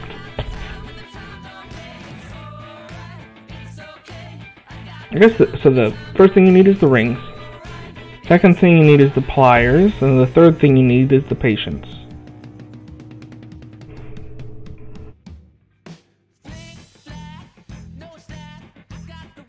And this one won't come back out. There we go.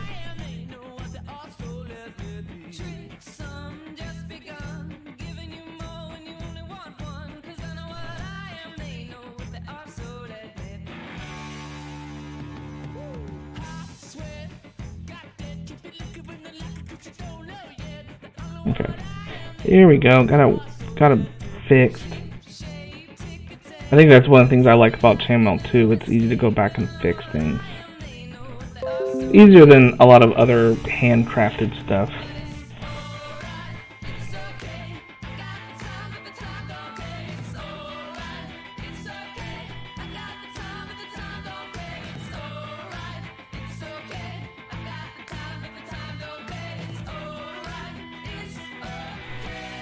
In fact, my wife yesterday, she's like, why is that a weird color right there? It was like in the nose. Like, so these two rings here are offset, like over here. I can't count. So I messed up. And, you know, all I had to do was take those two rings out and change out the colors and then move them over. So it was like a 10-minute fix.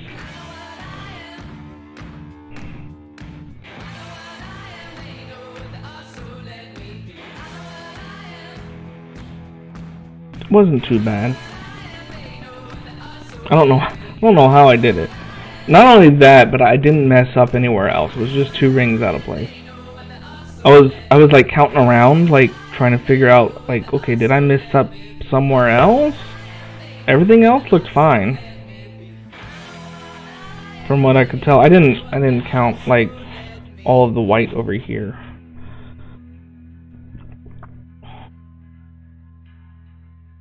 I can't count that high without removing my shoes.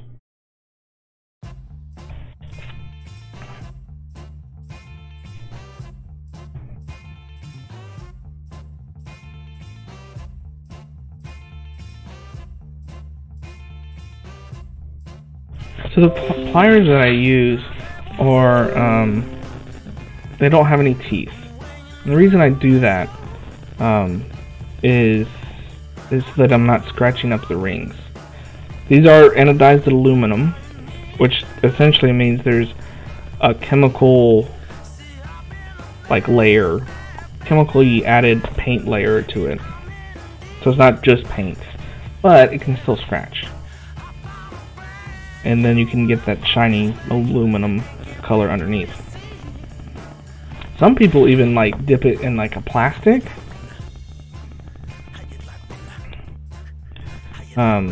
Like a plastic dip. That way you kind of have protection. So you're not metal on metal to scratch it. I've kind of learned to do it this way, so that's kind of the way I do it. I also I hold my pliers weird. It's not very traditional. That's why I use them. Yes. So yeah, I only go from a company called grandpasandgrandmas.com.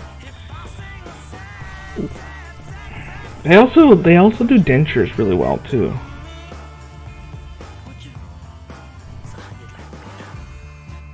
Oh, that's not it. No, these pliers, you know, if you think of like a needle nose pliers, you know, you usually want that grip, that extra, you know, the teeth on it. But you don't really need it. The aluminum's soft enough. I'm thinking of Valentine's Day gift. Yeah.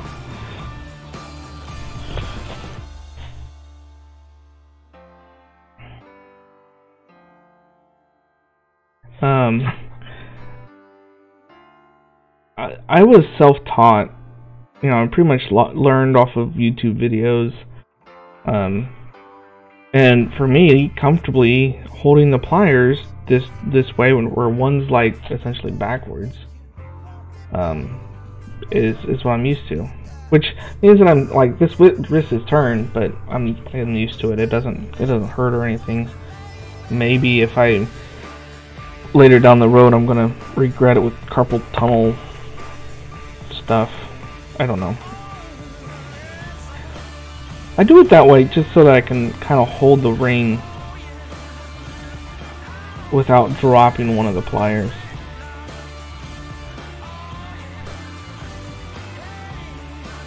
And it's essentially muscle memory now, so I doubt I can switch it. There are some times where, like, if it gets super tight, like in the weave, I can't do it. Such as little baby Minion here. Hey, baby Minion. Hey. He's great. I love him. I want to make 1 million of them. But the base and stuff, there's like, on one of those rings, there's 13 other ones. So and then it's kind of a circle. So he's got a lot of little rings inside him. And you gotta get those pliers in to get it closed, so it doesn't fall apart.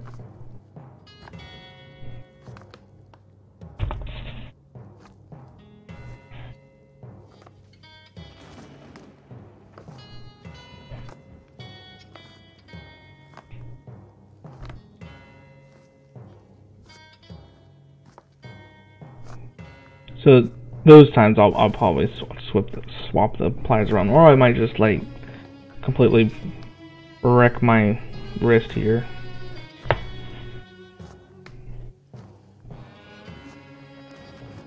But since I work with like aluminum, it's it's softer and lighter than stainless. It really doesn't hurt too much. Stainless doesn't hurt that much either. I have yet to work with some of the harder metals that are available. They make titanium rings, which is light, but it's strong. It's super strong, so it's hard to move. And each one of these, I'm twisting a little bit. Haru? Why do you only have 25 scales?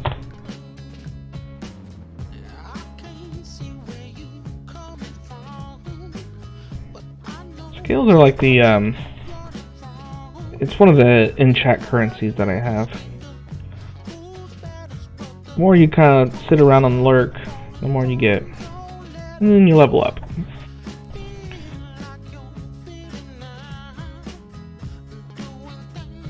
If you host, you get extra bonus stuff. If you follow, you get extra bonus stuff. And I know Haru is already a follower, so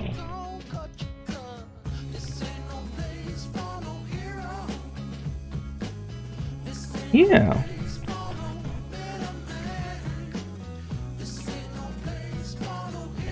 I think you can see how many scales you have.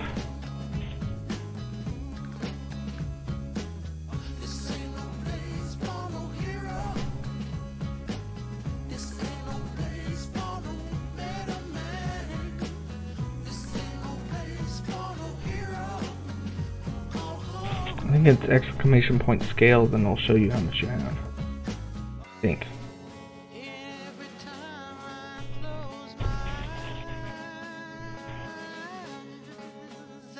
And I have ranks built in that will go for a long time. I assume it'll be a couple years before someone hits the max level. It's gotta be a slow grind.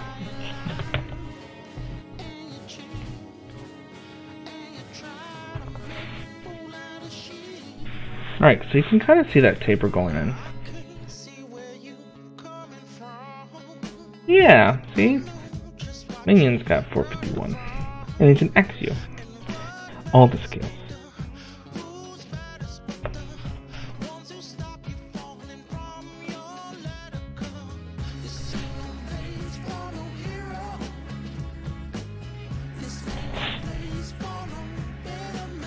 And then I also have rings in the chat. So scales are the ones you can't spend, and rings are the ones you can.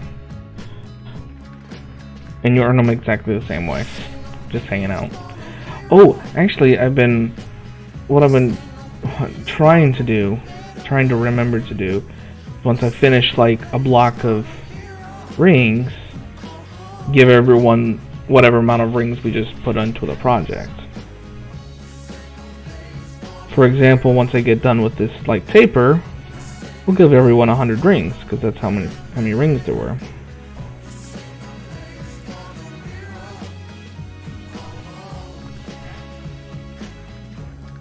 It doesn't look like a lot because the rings are small, but they all add up.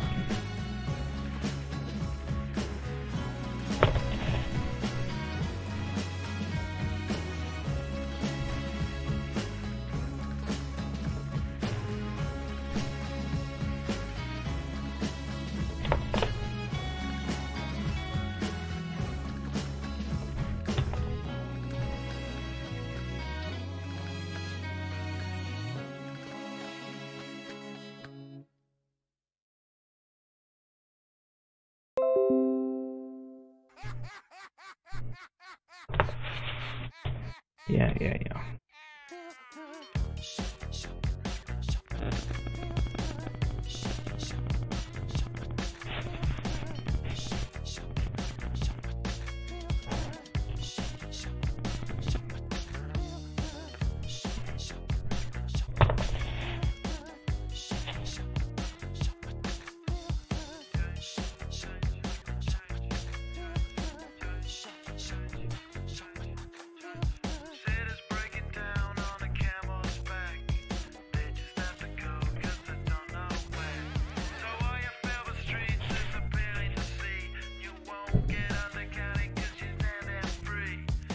We're kind of working on the back side of the project right now. Mostly because I'm used to doing tapers and stuff like that from this side. And since this is the opposite side, I was actually struggling with like trying to figure out where the rings needed to go. I've only done, 12,000 on this project, but the muscle memory of it was kind of screwing with me. It feels like you're just like writing with your left hand if you're a right-hander, or walking backwards downstairs. It just doesn't feel natural. So we kind of flipped the project upside down. So this is the back of it. It kind of still looks like it, just because there's only 3 colors. Unlike the Joker, and some of the other ones, from the opposite side, it starts to lose its shape. It just doesn't look as clean.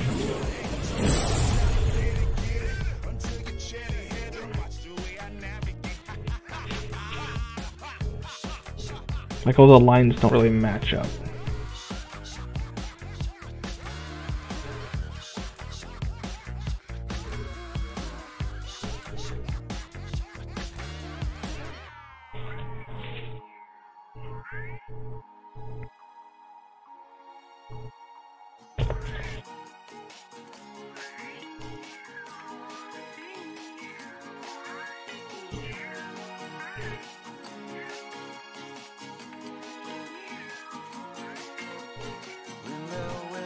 While working from the back here, it makes sense.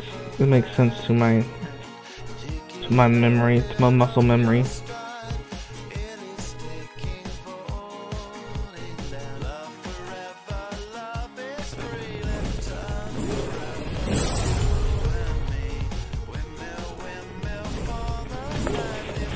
Dude, water bottle, why do you only have 25 skills? You should have 100 skills, because you already followed, didn't you? You're a follower, aren't you?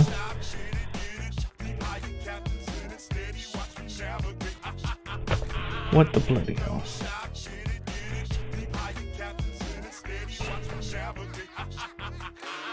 Oh yep, I'm a follower. Can you give yourself 100 ring? Yeah, I had to reset my bot a long time ago. Maybe that's why. Or maybe I didn't have them implemented. Give yourself only 100 scales. I think it's add scales and then your name. I don't even know. Yeah. Exclamation point, add scales at water bottle 100.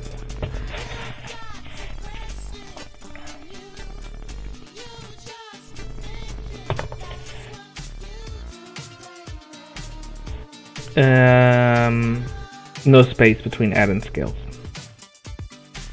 101? Wait a minute. Wait a minute.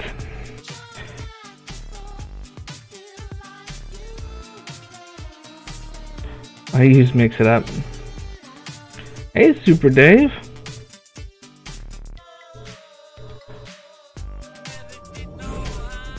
There we go. Pushing your limit, though. Can you do the same treatment for Haru? The Haru. The enemy bot? What? Water bottle, can you ban water bottle?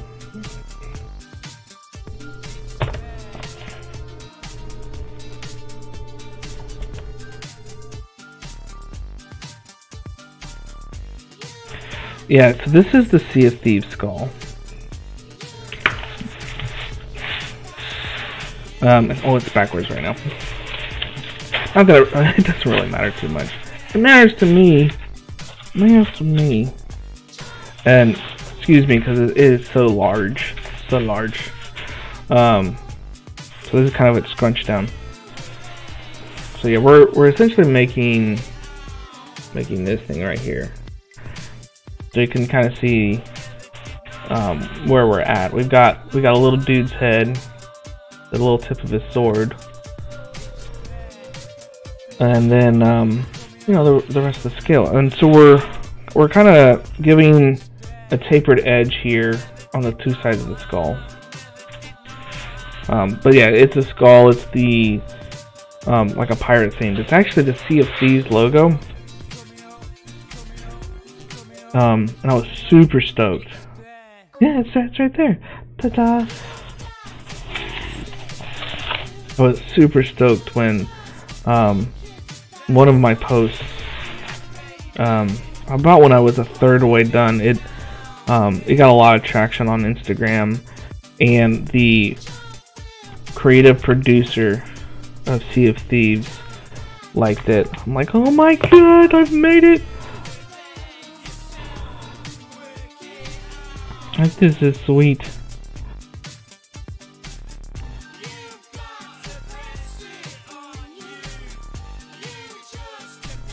So I'm anxious to have this thing like done.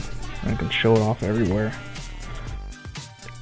Everyone's like, are you gonna sell it? I'm like, I mean, it's gonna have a price tag on it at my like shows and stuff. But it's one of those things, like, I don't really want to sell it.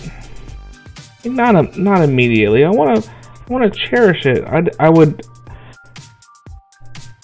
would be very disappointed if I sold it in my first convention. Like, I've worked on this for so long. I want to be able to show it off to as many people as possible. But it's also got a pretty big price tag on it too, because it took so long. It's so big. So it'll be one of those, like, I'm happy but I'm sad.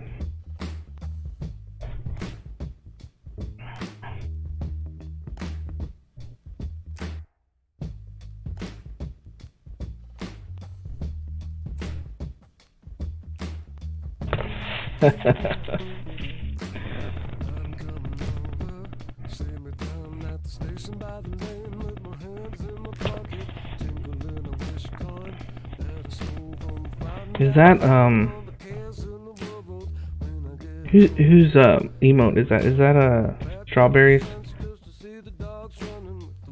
I think she's got one that's like that.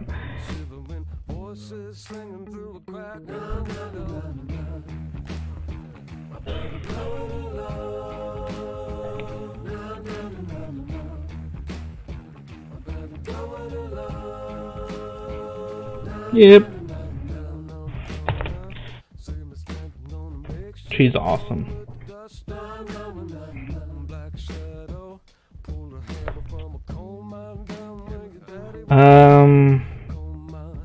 Unfortunately, I'm not the one to ask for that.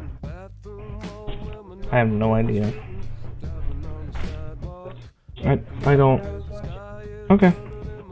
I don't pay attention to that stuff too much. If Phoenix Talon was here, she works for a small company that deals with that stuff. And the reason why is I'm on the premiere or the early program, so I don't get it with everyone else. I got it like a while ago, and there was like 3 or 4 weeks where every single day it seemed like I was getting an update. Like, holy cow. See you down at the station by the lane with my hands in my pocket. In a wish going at a slow from a fountain. I was drowning all the cares in the world. When I get over, climbing up on the back fence, morning in the dark. Yeah, right. Oh, well, huh. I don't think they kick you from that type of stuff. It's kind of weird because some of our Xboxes in the house are on it. I think most of them are.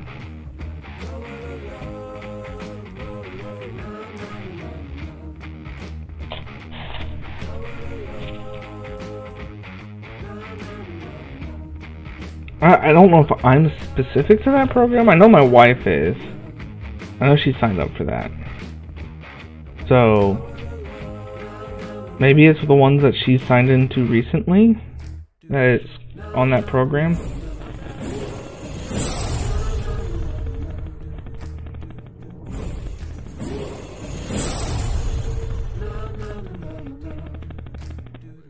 Oh, I could have done that.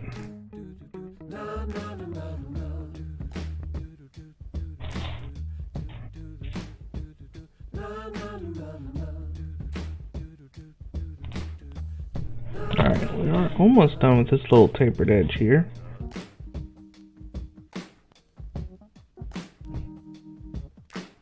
I keep on saying yes, and I keep on not doing anything. This is terrible. Stop asking if you're not going to do anything about it, right?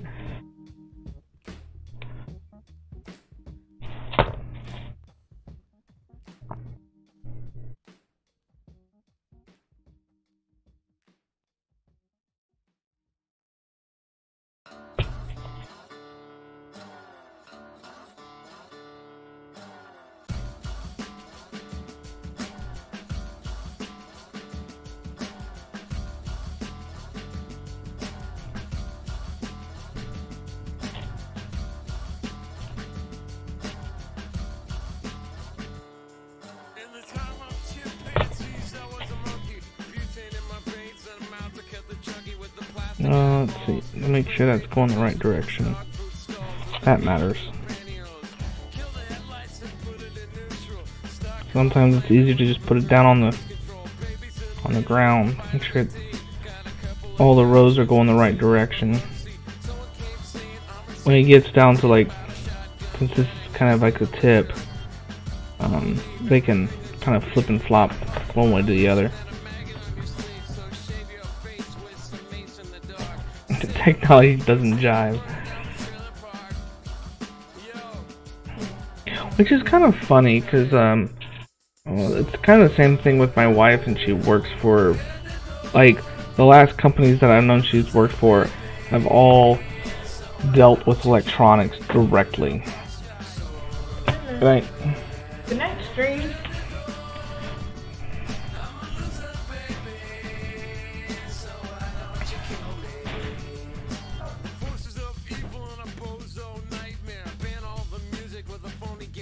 And that's it. So the taper is finished. You kind of have that on one side, and then on the other, same thing. And we'll just kind of fill in the skull part in the middle. Oh, if you got to see, he tried to log into my account with correct info 4 times in a row. 5th time when I was trying to shoot it. Here, it's the exact same thing. Yeah, I've ran into that problem before. Like, I've had to reset, passwords, and I'm like, I enter it what I thought it was, for your reset, and like, oh, you can't enter the same thing twice. I'm like, I tried that thing 4 times, it wasn't working. I know it wasn't working, that's why I'm here. Whatever.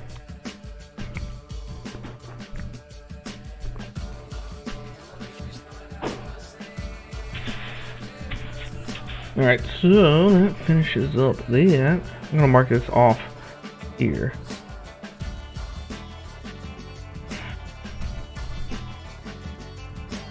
I'm a driver, I'm a winner. And then we kind of just go all the way back to the beginning.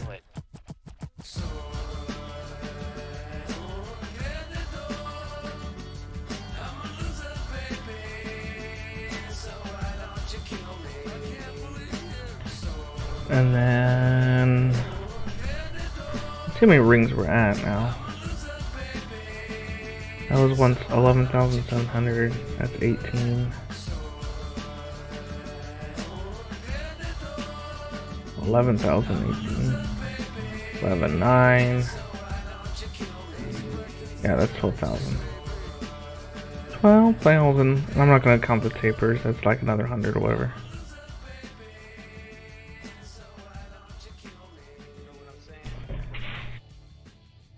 Then you can't use the passwords. They get harder and to remember every single time. Yeah, you got, and then you feel like you're getting predictable. Like, okay, I'm just gonna sequence this number or change this one thing, and you can't remember it, and it just seems like it's easy to hack.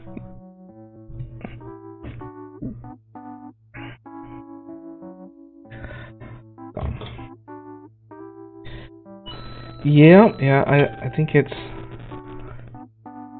I just saw today.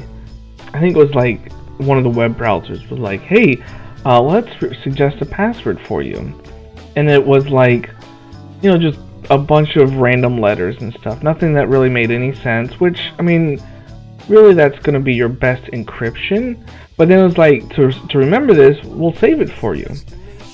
Well, that means anyone that gets on your computer into that web browser automatically has your password, so it's not a password anymore, it's just automatically entered. So that kind of defeats the purpose. I don't. So.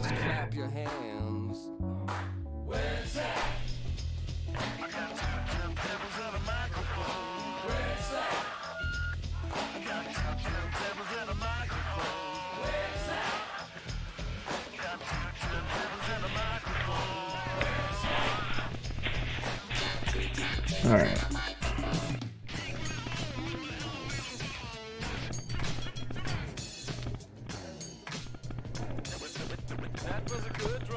Right, and then the apps that store the passwords. Oh my gosh.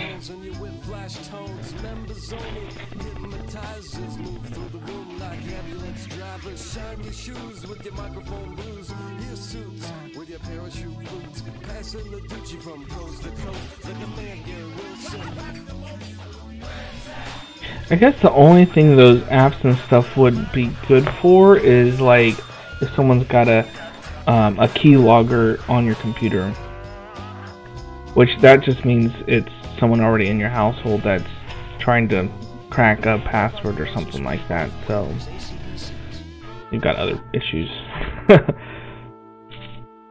Right, if they crack one password, they're gonna have them all.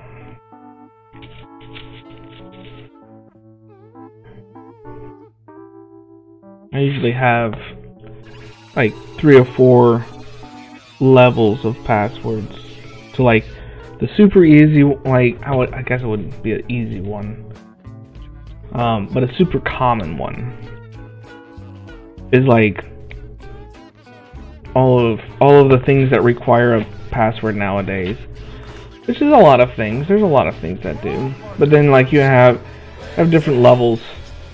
Like every single bank account that I have is completely different.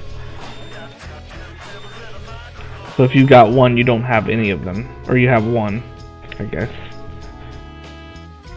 but not for long. Not for long. That's beautiful, Dad. I had a class. It was like a computer science class. Unfortunately,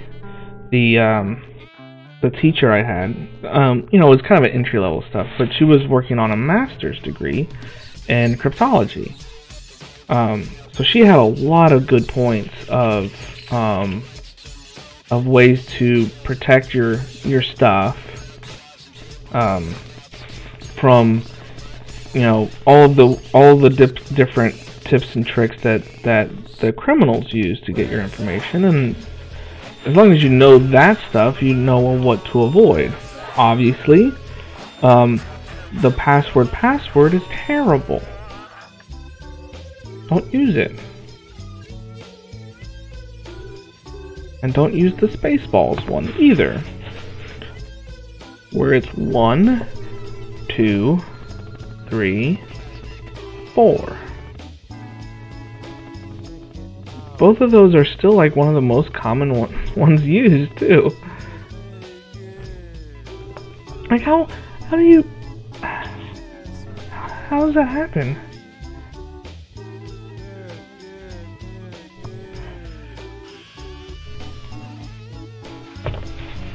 You're not creating a password. You're just getting by that step for now. Like, I'll deal with it later. No one ever deals with it later.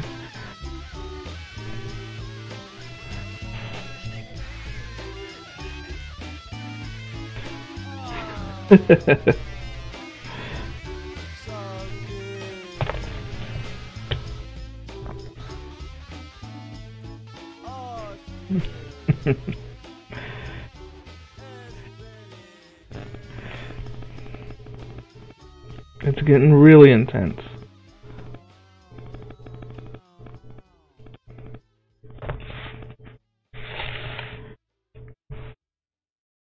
Reluctantly crouched at the starting line.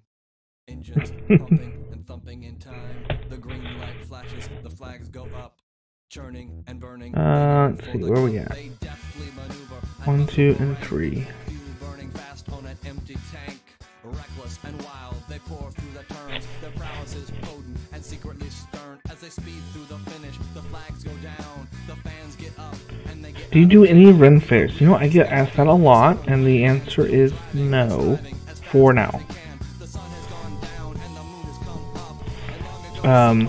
Obviously, that's gonna kind of be a good place for me. The Ren Fest that's in the area, the big one,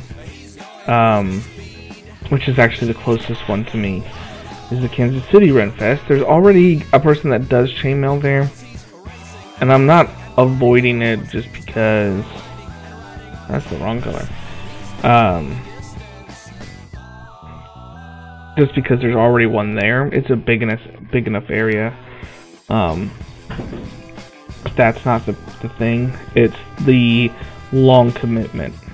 It's 7 weekends, rain or shine, and really the price isn't too bad for 7 weekends. But you also have to take care of your own space. Like, you have to provide your own electricity and stuff like there's a lot. I've looked into it. I'm not there yet. Really, just last year at this time, I hadn't done a convention yet. I hadn't even thought about. Well, I had thought about it, but I never went to one, like as a vendor. The one I'm going to at the end of March is Planet Comic-Con in Kansas City, which is very close to me. I've been going there as like just a visitor for probably six or 7 years. When I was there last year, I actually was playing a D&D game with someone who's like, hey, I run an event called CantCon, and I knew about this thing. He's like, if you guys want to come out and play more games, I'm like, well, actually, I make we were talking about the chainmail dice bags that I had, and it's like, he's like, well, if you want to be a vendor, I think we've still got spots. And he gave me all the information, and that's kind of what's got the ball rolling for that. So I did CantCon, and then I had a good time. Not only getting to meet people, selling my stuff. Everyone was like good reception. So then I used that money to go to the next one, and then someone called me and was like, hey, there's another one coming up that's kind of new. You want to do that one? Like, it just started snowballing. So I ended up doing about 4 last year. No, 3 last year. And each one was a little bit more successful than the last one. The other thing is, everything's more of a nerdy feel for me. And 2 of those conventions actually lined up with the Renfest. So now I'm like, okay, well maybe I can share a booth at the Renfest. Like go every other weekend or something like that, so I can still do the conventions, the indoor conventions.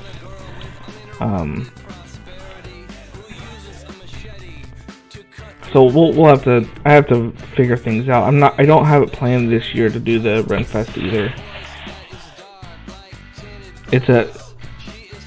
Since it is like, you know, 7 weekends. It's like $2,000 or $3,000.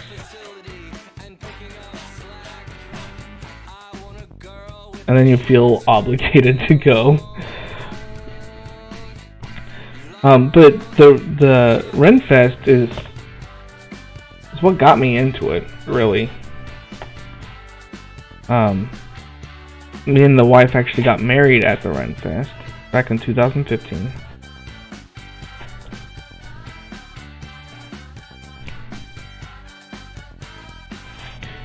Ohio Renfest, Valentine's Day deal today. Oh, nice. Yeah, I've been to that one. That's the one I grew up at. Well, I'm originally from Ohio.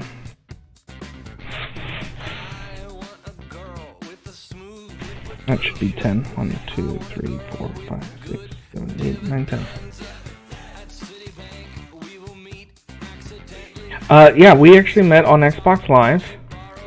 I was in Ohio, she was in Kansas City, and we went to.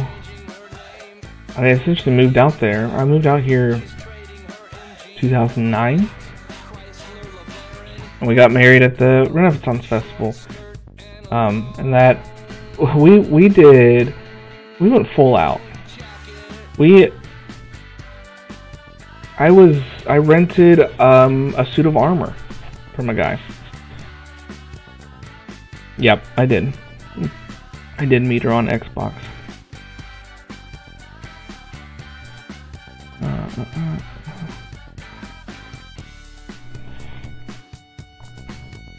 Like, my best man was in Chainmail, which was super awesome because he hadn't been to that Renfest before, and he looked like he worked there. So much so that he was getting asked questions. It was funny.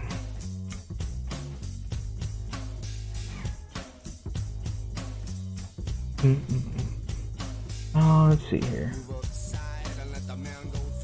I got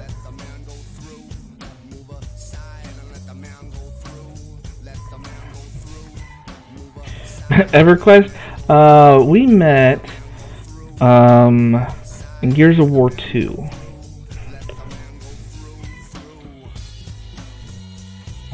We started playing on that one. So this is, oh, that is huge.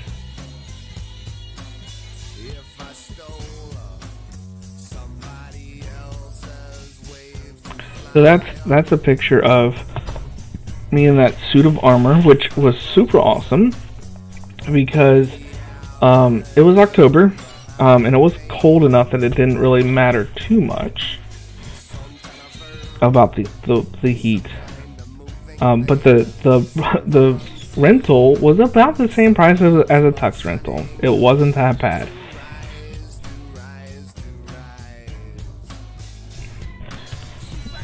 So I mean, obviously the pictures turned out great.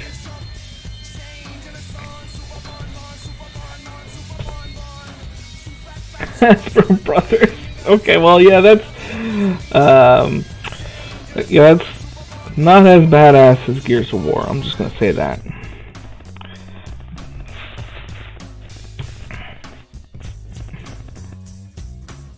Right? Even double attacks. So I've got here.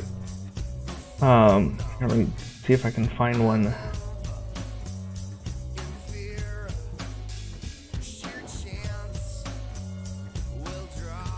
This one here. My brother is the one that looks like the Templar right here. Yeah, he was asked like where the bathroom is, and I don't know. I have no idea. But yeah, it was awesome. It really was like one of the best I mean, I'm a little biased, but it was the best wedding ever.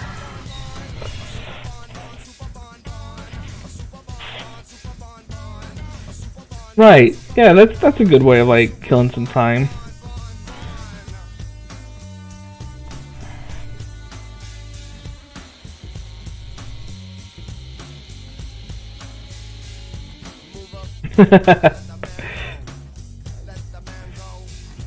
Where am I? Oh, I took that down. Like, where's my reference here? Where's my pattern? Where am I at? How did I get here?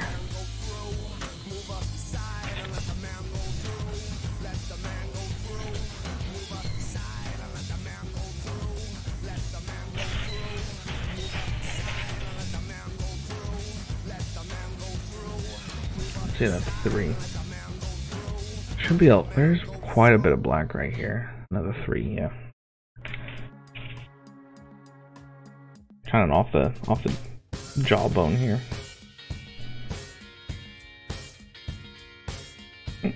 So, board games, Sorry and Mr. Potato. I remember playing that. I played that with my wife.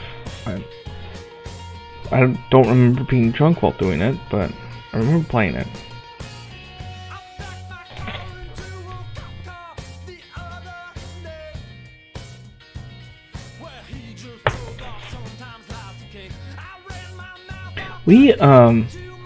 We were engaged for a while. We were just trying to figure out like the best place to get married at. Something we didn't want a traditional wedding, and we didn't want the courthouse. So no church, no courthouse. We knew that. So I think it probably took about 1.5 years to figure out, and then we realized that the Renfest had like wedding packages and stuff like that were a decent price. They weren't too bad at all. We had our reception there at, on like the top of a pub, like right in the middle of the festival and stuff like that too. We had the king come over and meet us. We had an open bar with mead. Best time of my life. It was so many good memories.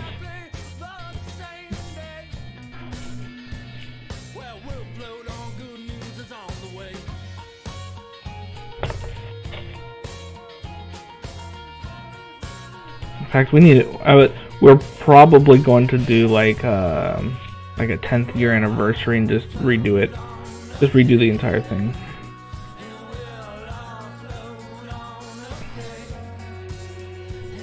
Because a lot of my family, since for me, all of my family is East Coast, like Ohio, and then further east. So a lot of them weren't able to make it out. Like my mom and dad definitely did. My grandmother did, but and I expected that,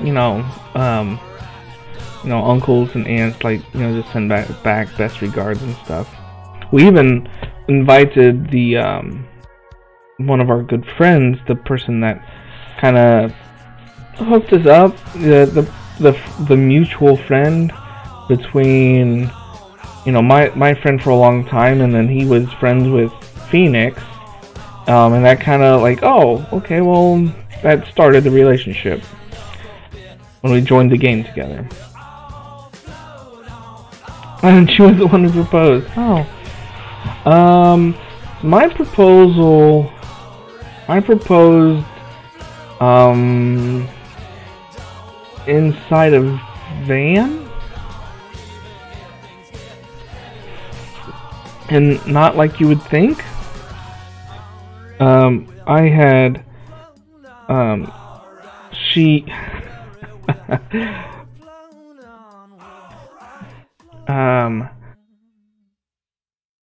it was, she loves the Volkswagen, like, van, and Lego had released that van, so I got that for her, and I got a ring, and I put the ring in a box, in a little box, and I put it inside the Lego, like before it looked like it was open, I pretty much opened up the bottom and then retaped it. So she didn't realize that the box had already been opened. So she's pulling out all the pieces. And, you know, at the very bottom, there's a little white box. And she's, you know, here's bag 1, here's bag 2. You know, here's the little cardboard thing for, like, the strings and stuff like that, or the curtains. And then she's got this other white box. Like, oh, is that the engine? Like, no, that's not the engine. It's an engagement ring. It's a what? Oh, open it here. And I took it and got down on one knee. And she's like, oh my goodness. How'd you get that in there? I thought it was the engine. Oh, that one's gone. I just ran.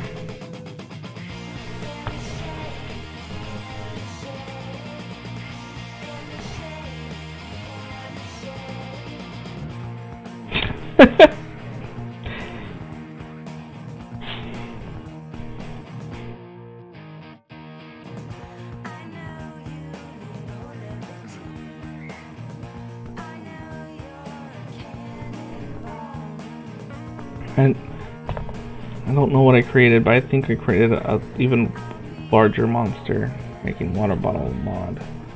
I'm probably gonna regret this, but she's also a mod on a lot of channels, so she's probably pretty good at it. Really, honestly, water bottle, I mean, I'm a mod in just a couple channels.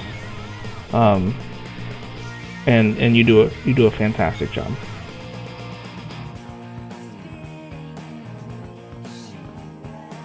Right? I mean, she really is.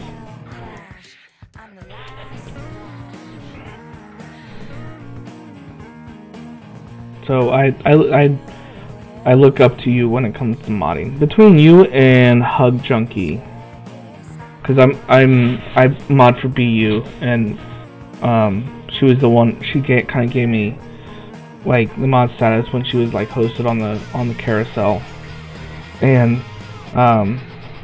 me and Hug have a very similar style of modding.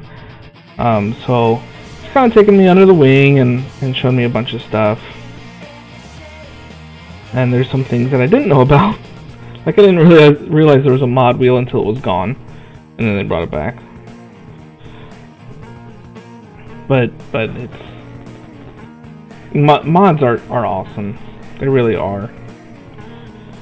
They're the unsung heroes of any streaming channel, right?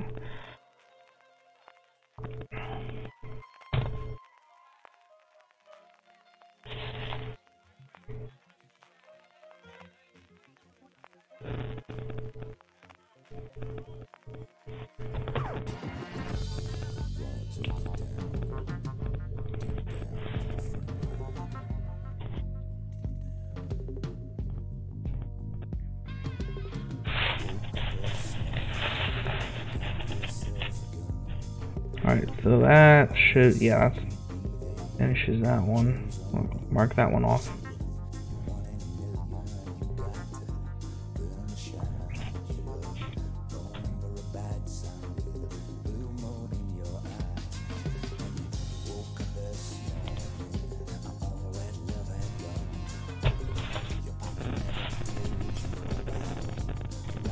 A pretty big like shadow silhouette over here, whatever it is.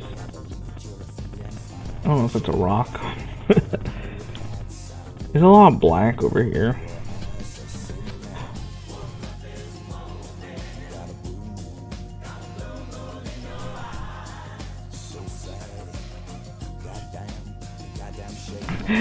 Oh, I've started playing that game a little bit. Oh, which one is that one? I can't remember the like subtitle to it, but the one with that's on Xbox Live or Xbox Game Pass. Oop, that is not closed. I can see shiny on the sides.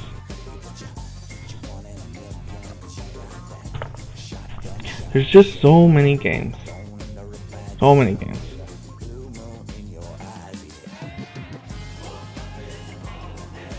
If it never shows as a piece of equipment. Oh. Oh. Yes, the sacrifice. Continue sacrifice.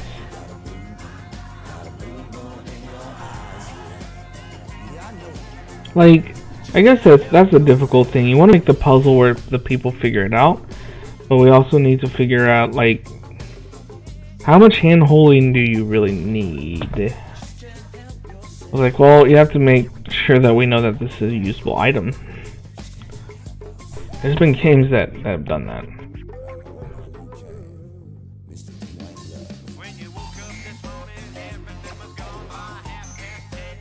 I've been dying for an hour.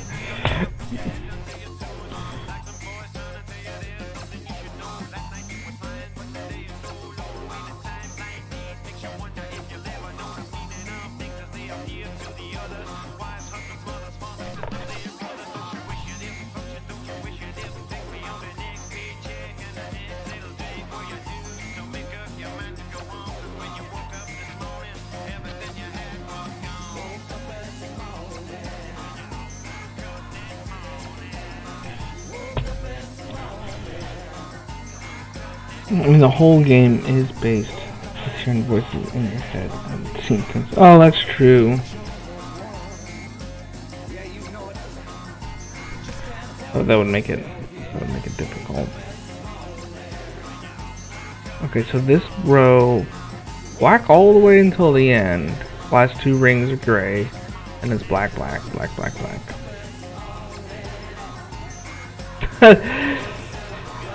It's the hallucinations are the wavy ones, and then the real stuff. Isn't that how it's supposed to work? The mirages are wavy, and you can kind of see through them. That's the trippy things about like video games. They can get away with like really making people hallucinate because they can just. You know, it's just there, and you expect it to be there. One of the best ones to do that, or at least one of the first ones to do that, was the Batman Arkham Asylum, or the Arkham series, with Scarecrow. Oh my goodness. Like, there was times where like, yeah, I'm like, I know this is not real, but that looks real. Hey Fenris, how's it going?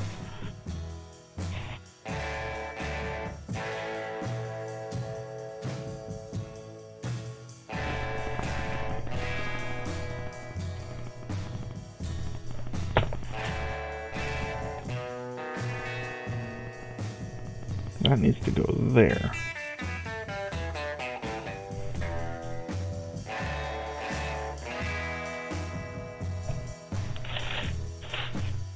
Oh, I felt one that wasn't closed. So like the rings, they'll kind of snap. There it is. I find that that's the best way to make sure that a ring is closed, is to actually feel it. Oh, I'm doing great, Fenris. Yeah, Scarecrow is one of my favorites. Just in all of the Batmans. The same kind of goes for like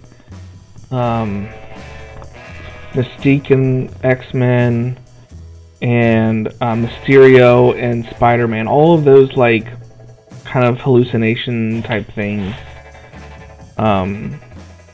are always kind of my favorite. And with video games, you can make that stuff look very believable, and you can tell a story well with it.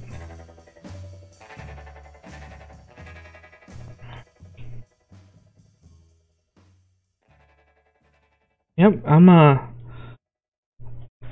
working on this project. I want to get this. So my goal is to get this done by the end of March. What's the best way to protect mail? Well, it depends on the material. Anodized aluminum, which is what this is, is best just not to scratch it. I guess it's not waterproof, but it doesn't rust. With like a mild steel, and like some of the stainless steels and stuff like that,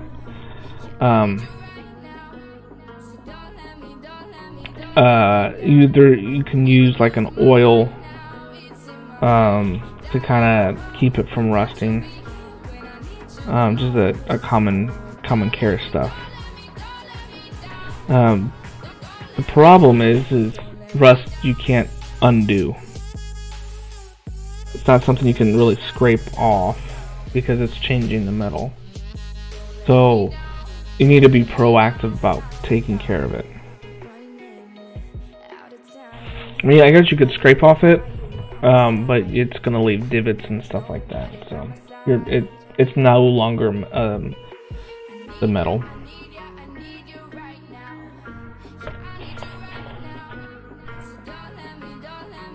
So yeah, I'm trying to get this done by the end of March. I've got a convention coming up, a big one, Planet Comic Con. When I signed up for it, I was thinking that there was going to be 30,000 people.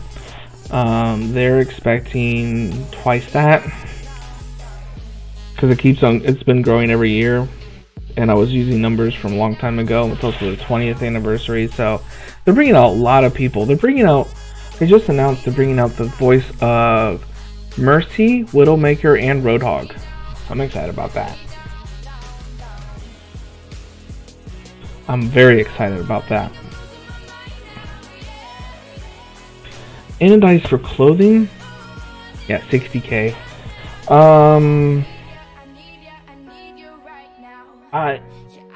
I mean, clothing wise, I mean, yeah, I guess that would be the best one. Between that and stainless.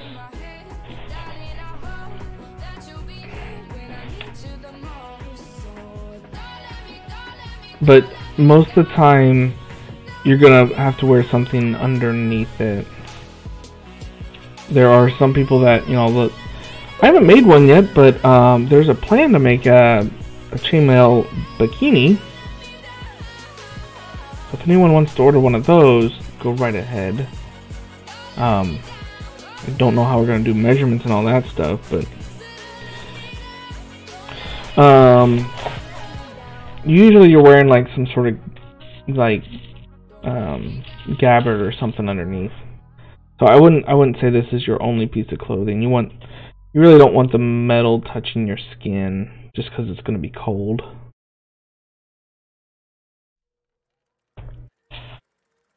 Stainless steel is expensive.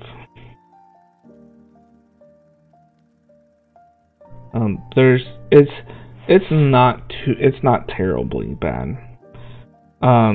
Obviously it's more expensive than mild steel, but it's got a good weight to it, and it's easy to take care of. Anodized aluminum is a lot cheaper than that, though. It's probably one of the cheapest rings for price per pound, because it's also extremely light.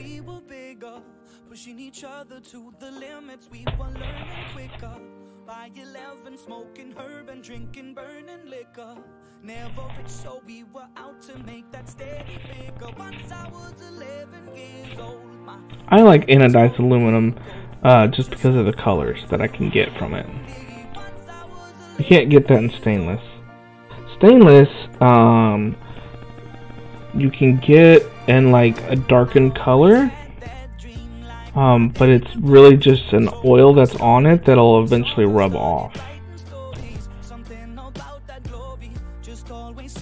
Like, it might take a year or so, but or less, depending on what it is. So if you've got like a shirt, your points of like creases and stuff, elbows, armpits, that stuff will rub off faster just because there's more friction. I would assume anodized aluminum would probably do the same. I don't really know. I've never done like an overlay over an entire shirt. It's always been like, you know, a symbol on it or something like that, or in the corners or on the edges.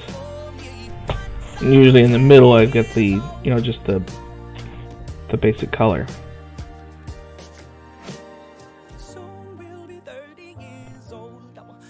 Now aluminum does, it turns your skin kind of grayish in color, and that's just that's a typical reaction between the metal and the oils on your skin, which is an unpopular thing for some people. You can kind of clean up the oils on the metal with just Dawn soap, but it's still gonna do it a little bit. It's easy to come off, it just comes off with a shower. But as you're like walking around, you know, you're gonna have, it's gonna be a little gray. I don't think stainless steel does that.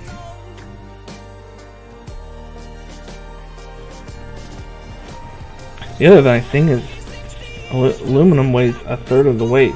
So this big thing here, I weighed it the other day. Of course, I put rings on it since then, but it was 1.5 pounds.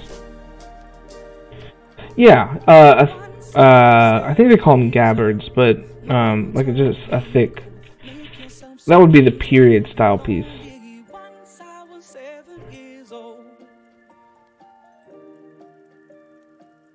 If this was stainless steel,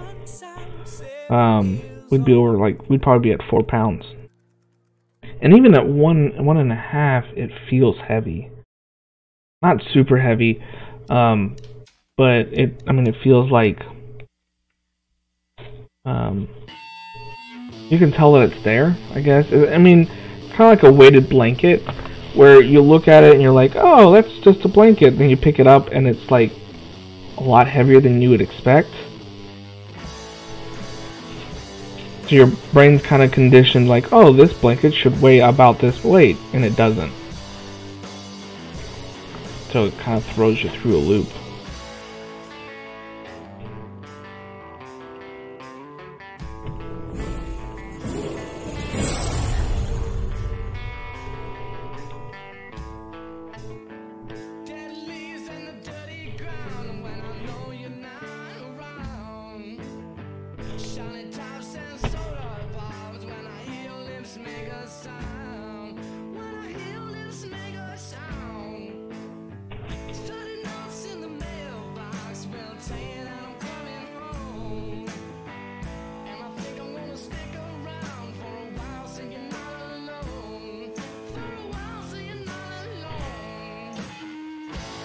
Full sleeves for let's see, if you've got a stainless steel shirt with full sleeves, expect it to be, let's see, probably around 13 to 14 pounds. It would be more than 10. And aluminum, it would be around 5 pounds.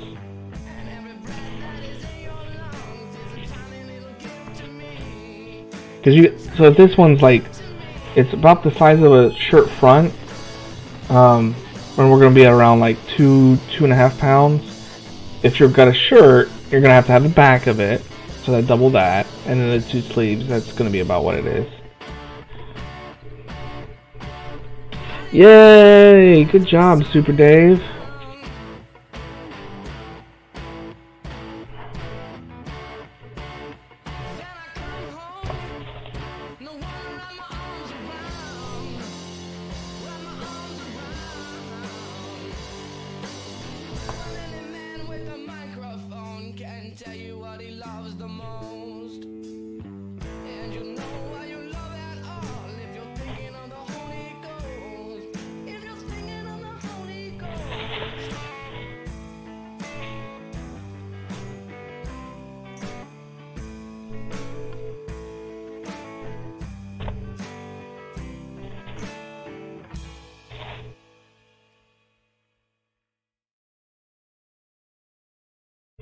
So I've been playing 2 games recently.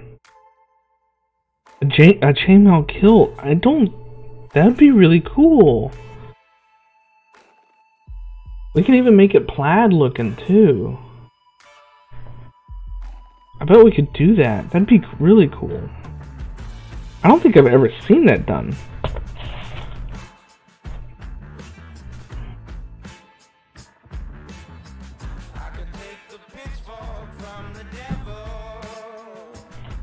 That would be awesome.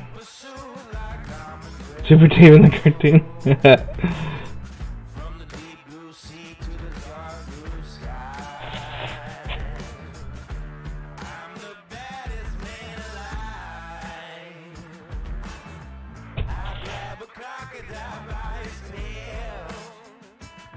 Let's see, this one is, yeah, it's all blank, all the way over.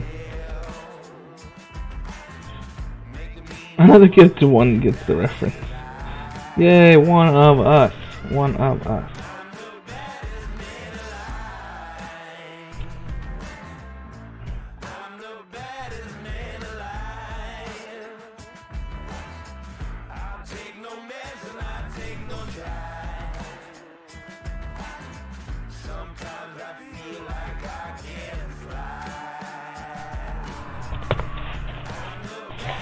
Alright, one more row.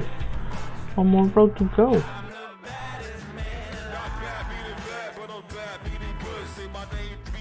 Dating yourself.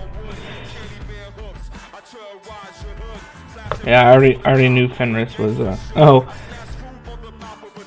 retro channel. That's a good excuse.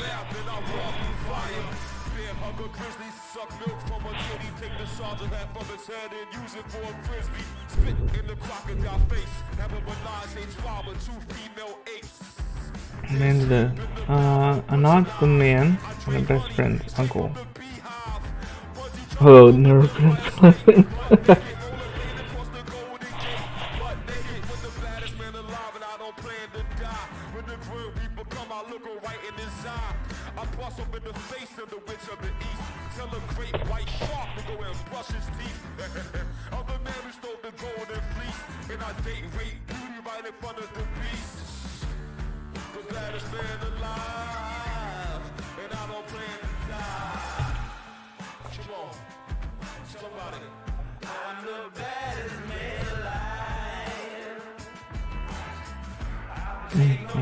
I'm sick of always trying to get the same gamer tag. And that's so damn long, nobody wants to suck for it for years. Yeah, when I started a PlayStation account several years back, Dragon C1AW was taken. Like, you seriously? Someone took my gamer tag. I had to come up with something else. Should have done Dragon C2AW or something, but I didn't. So I was angry. That would look so stupid. Well, it depends. I mean, I'm Dragon C1AW on Xbox, but I'm something else.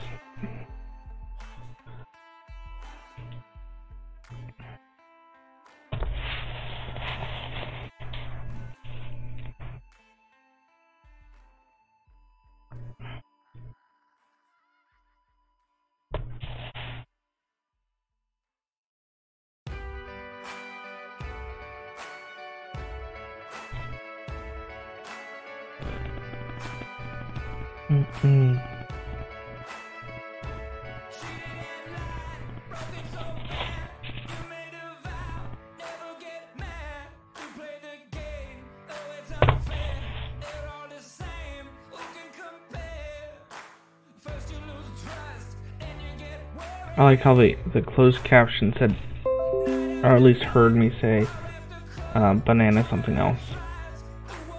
I laugh at that so many times.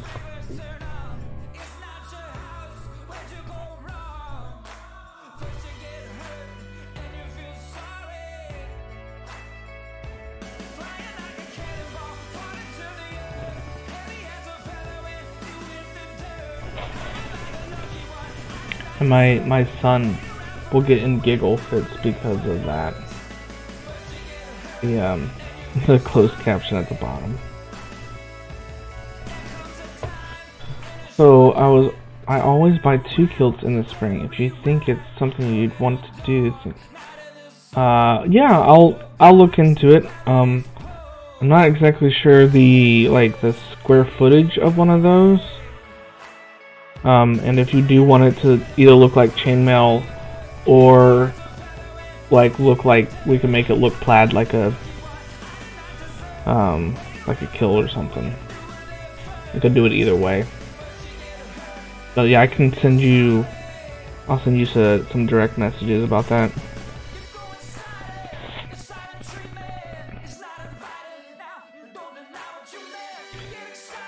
Right, it'll need loops, which I can do that, and that'll probably be the best way of securing it.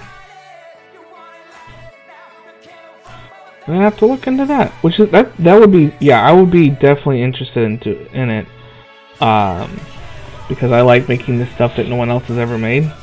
Like, I could then say, hey, I've made a chainmail kilt, because I've already made a chainmail crown. I've already done armor for stuffed animals. I've gilded out a goblet before.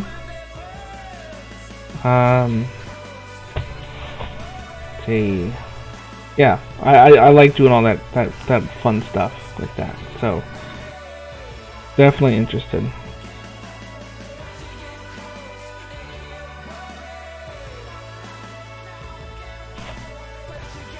Weaved loops.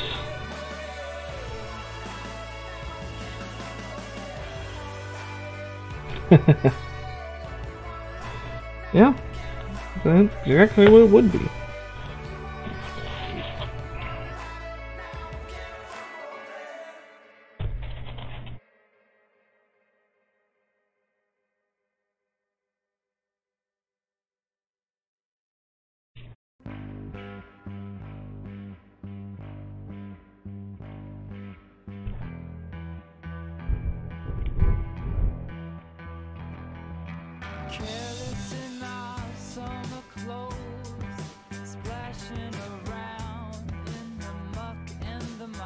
And if logistics wouldn't make better piece, can do just a front piece.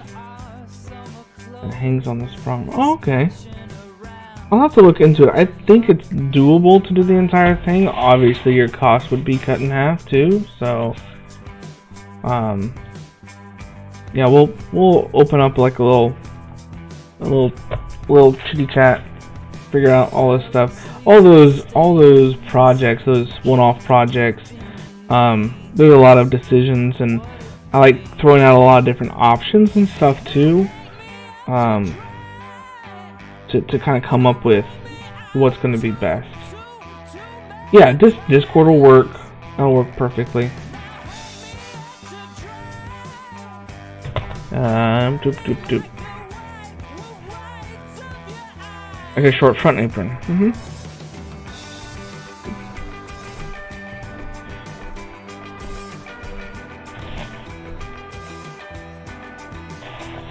Right. And it's in the chat for you too if you need it.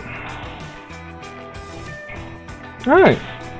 Well, I like the progress. That was 300 rings, and then a little bit extra on the side too. Essentially it's got teeth.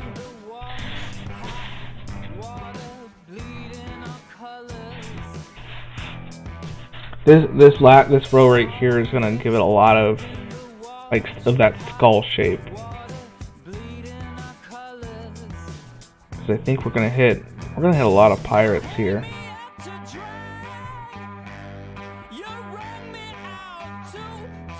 Oh, we're gonna hit just the tip of the hat. Oh, and that's it. Oh.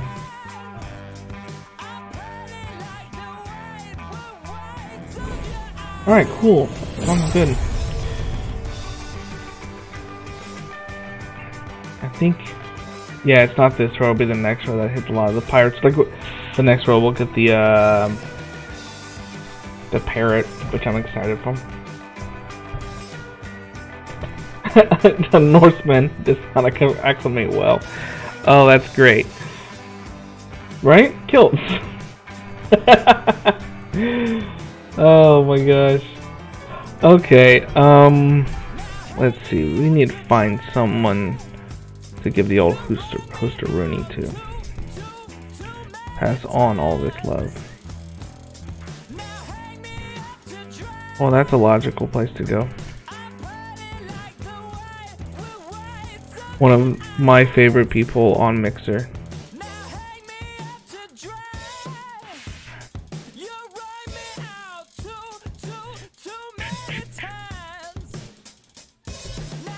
And so we're gonna give a host over to Rhino Lion, another person of Chill Zone.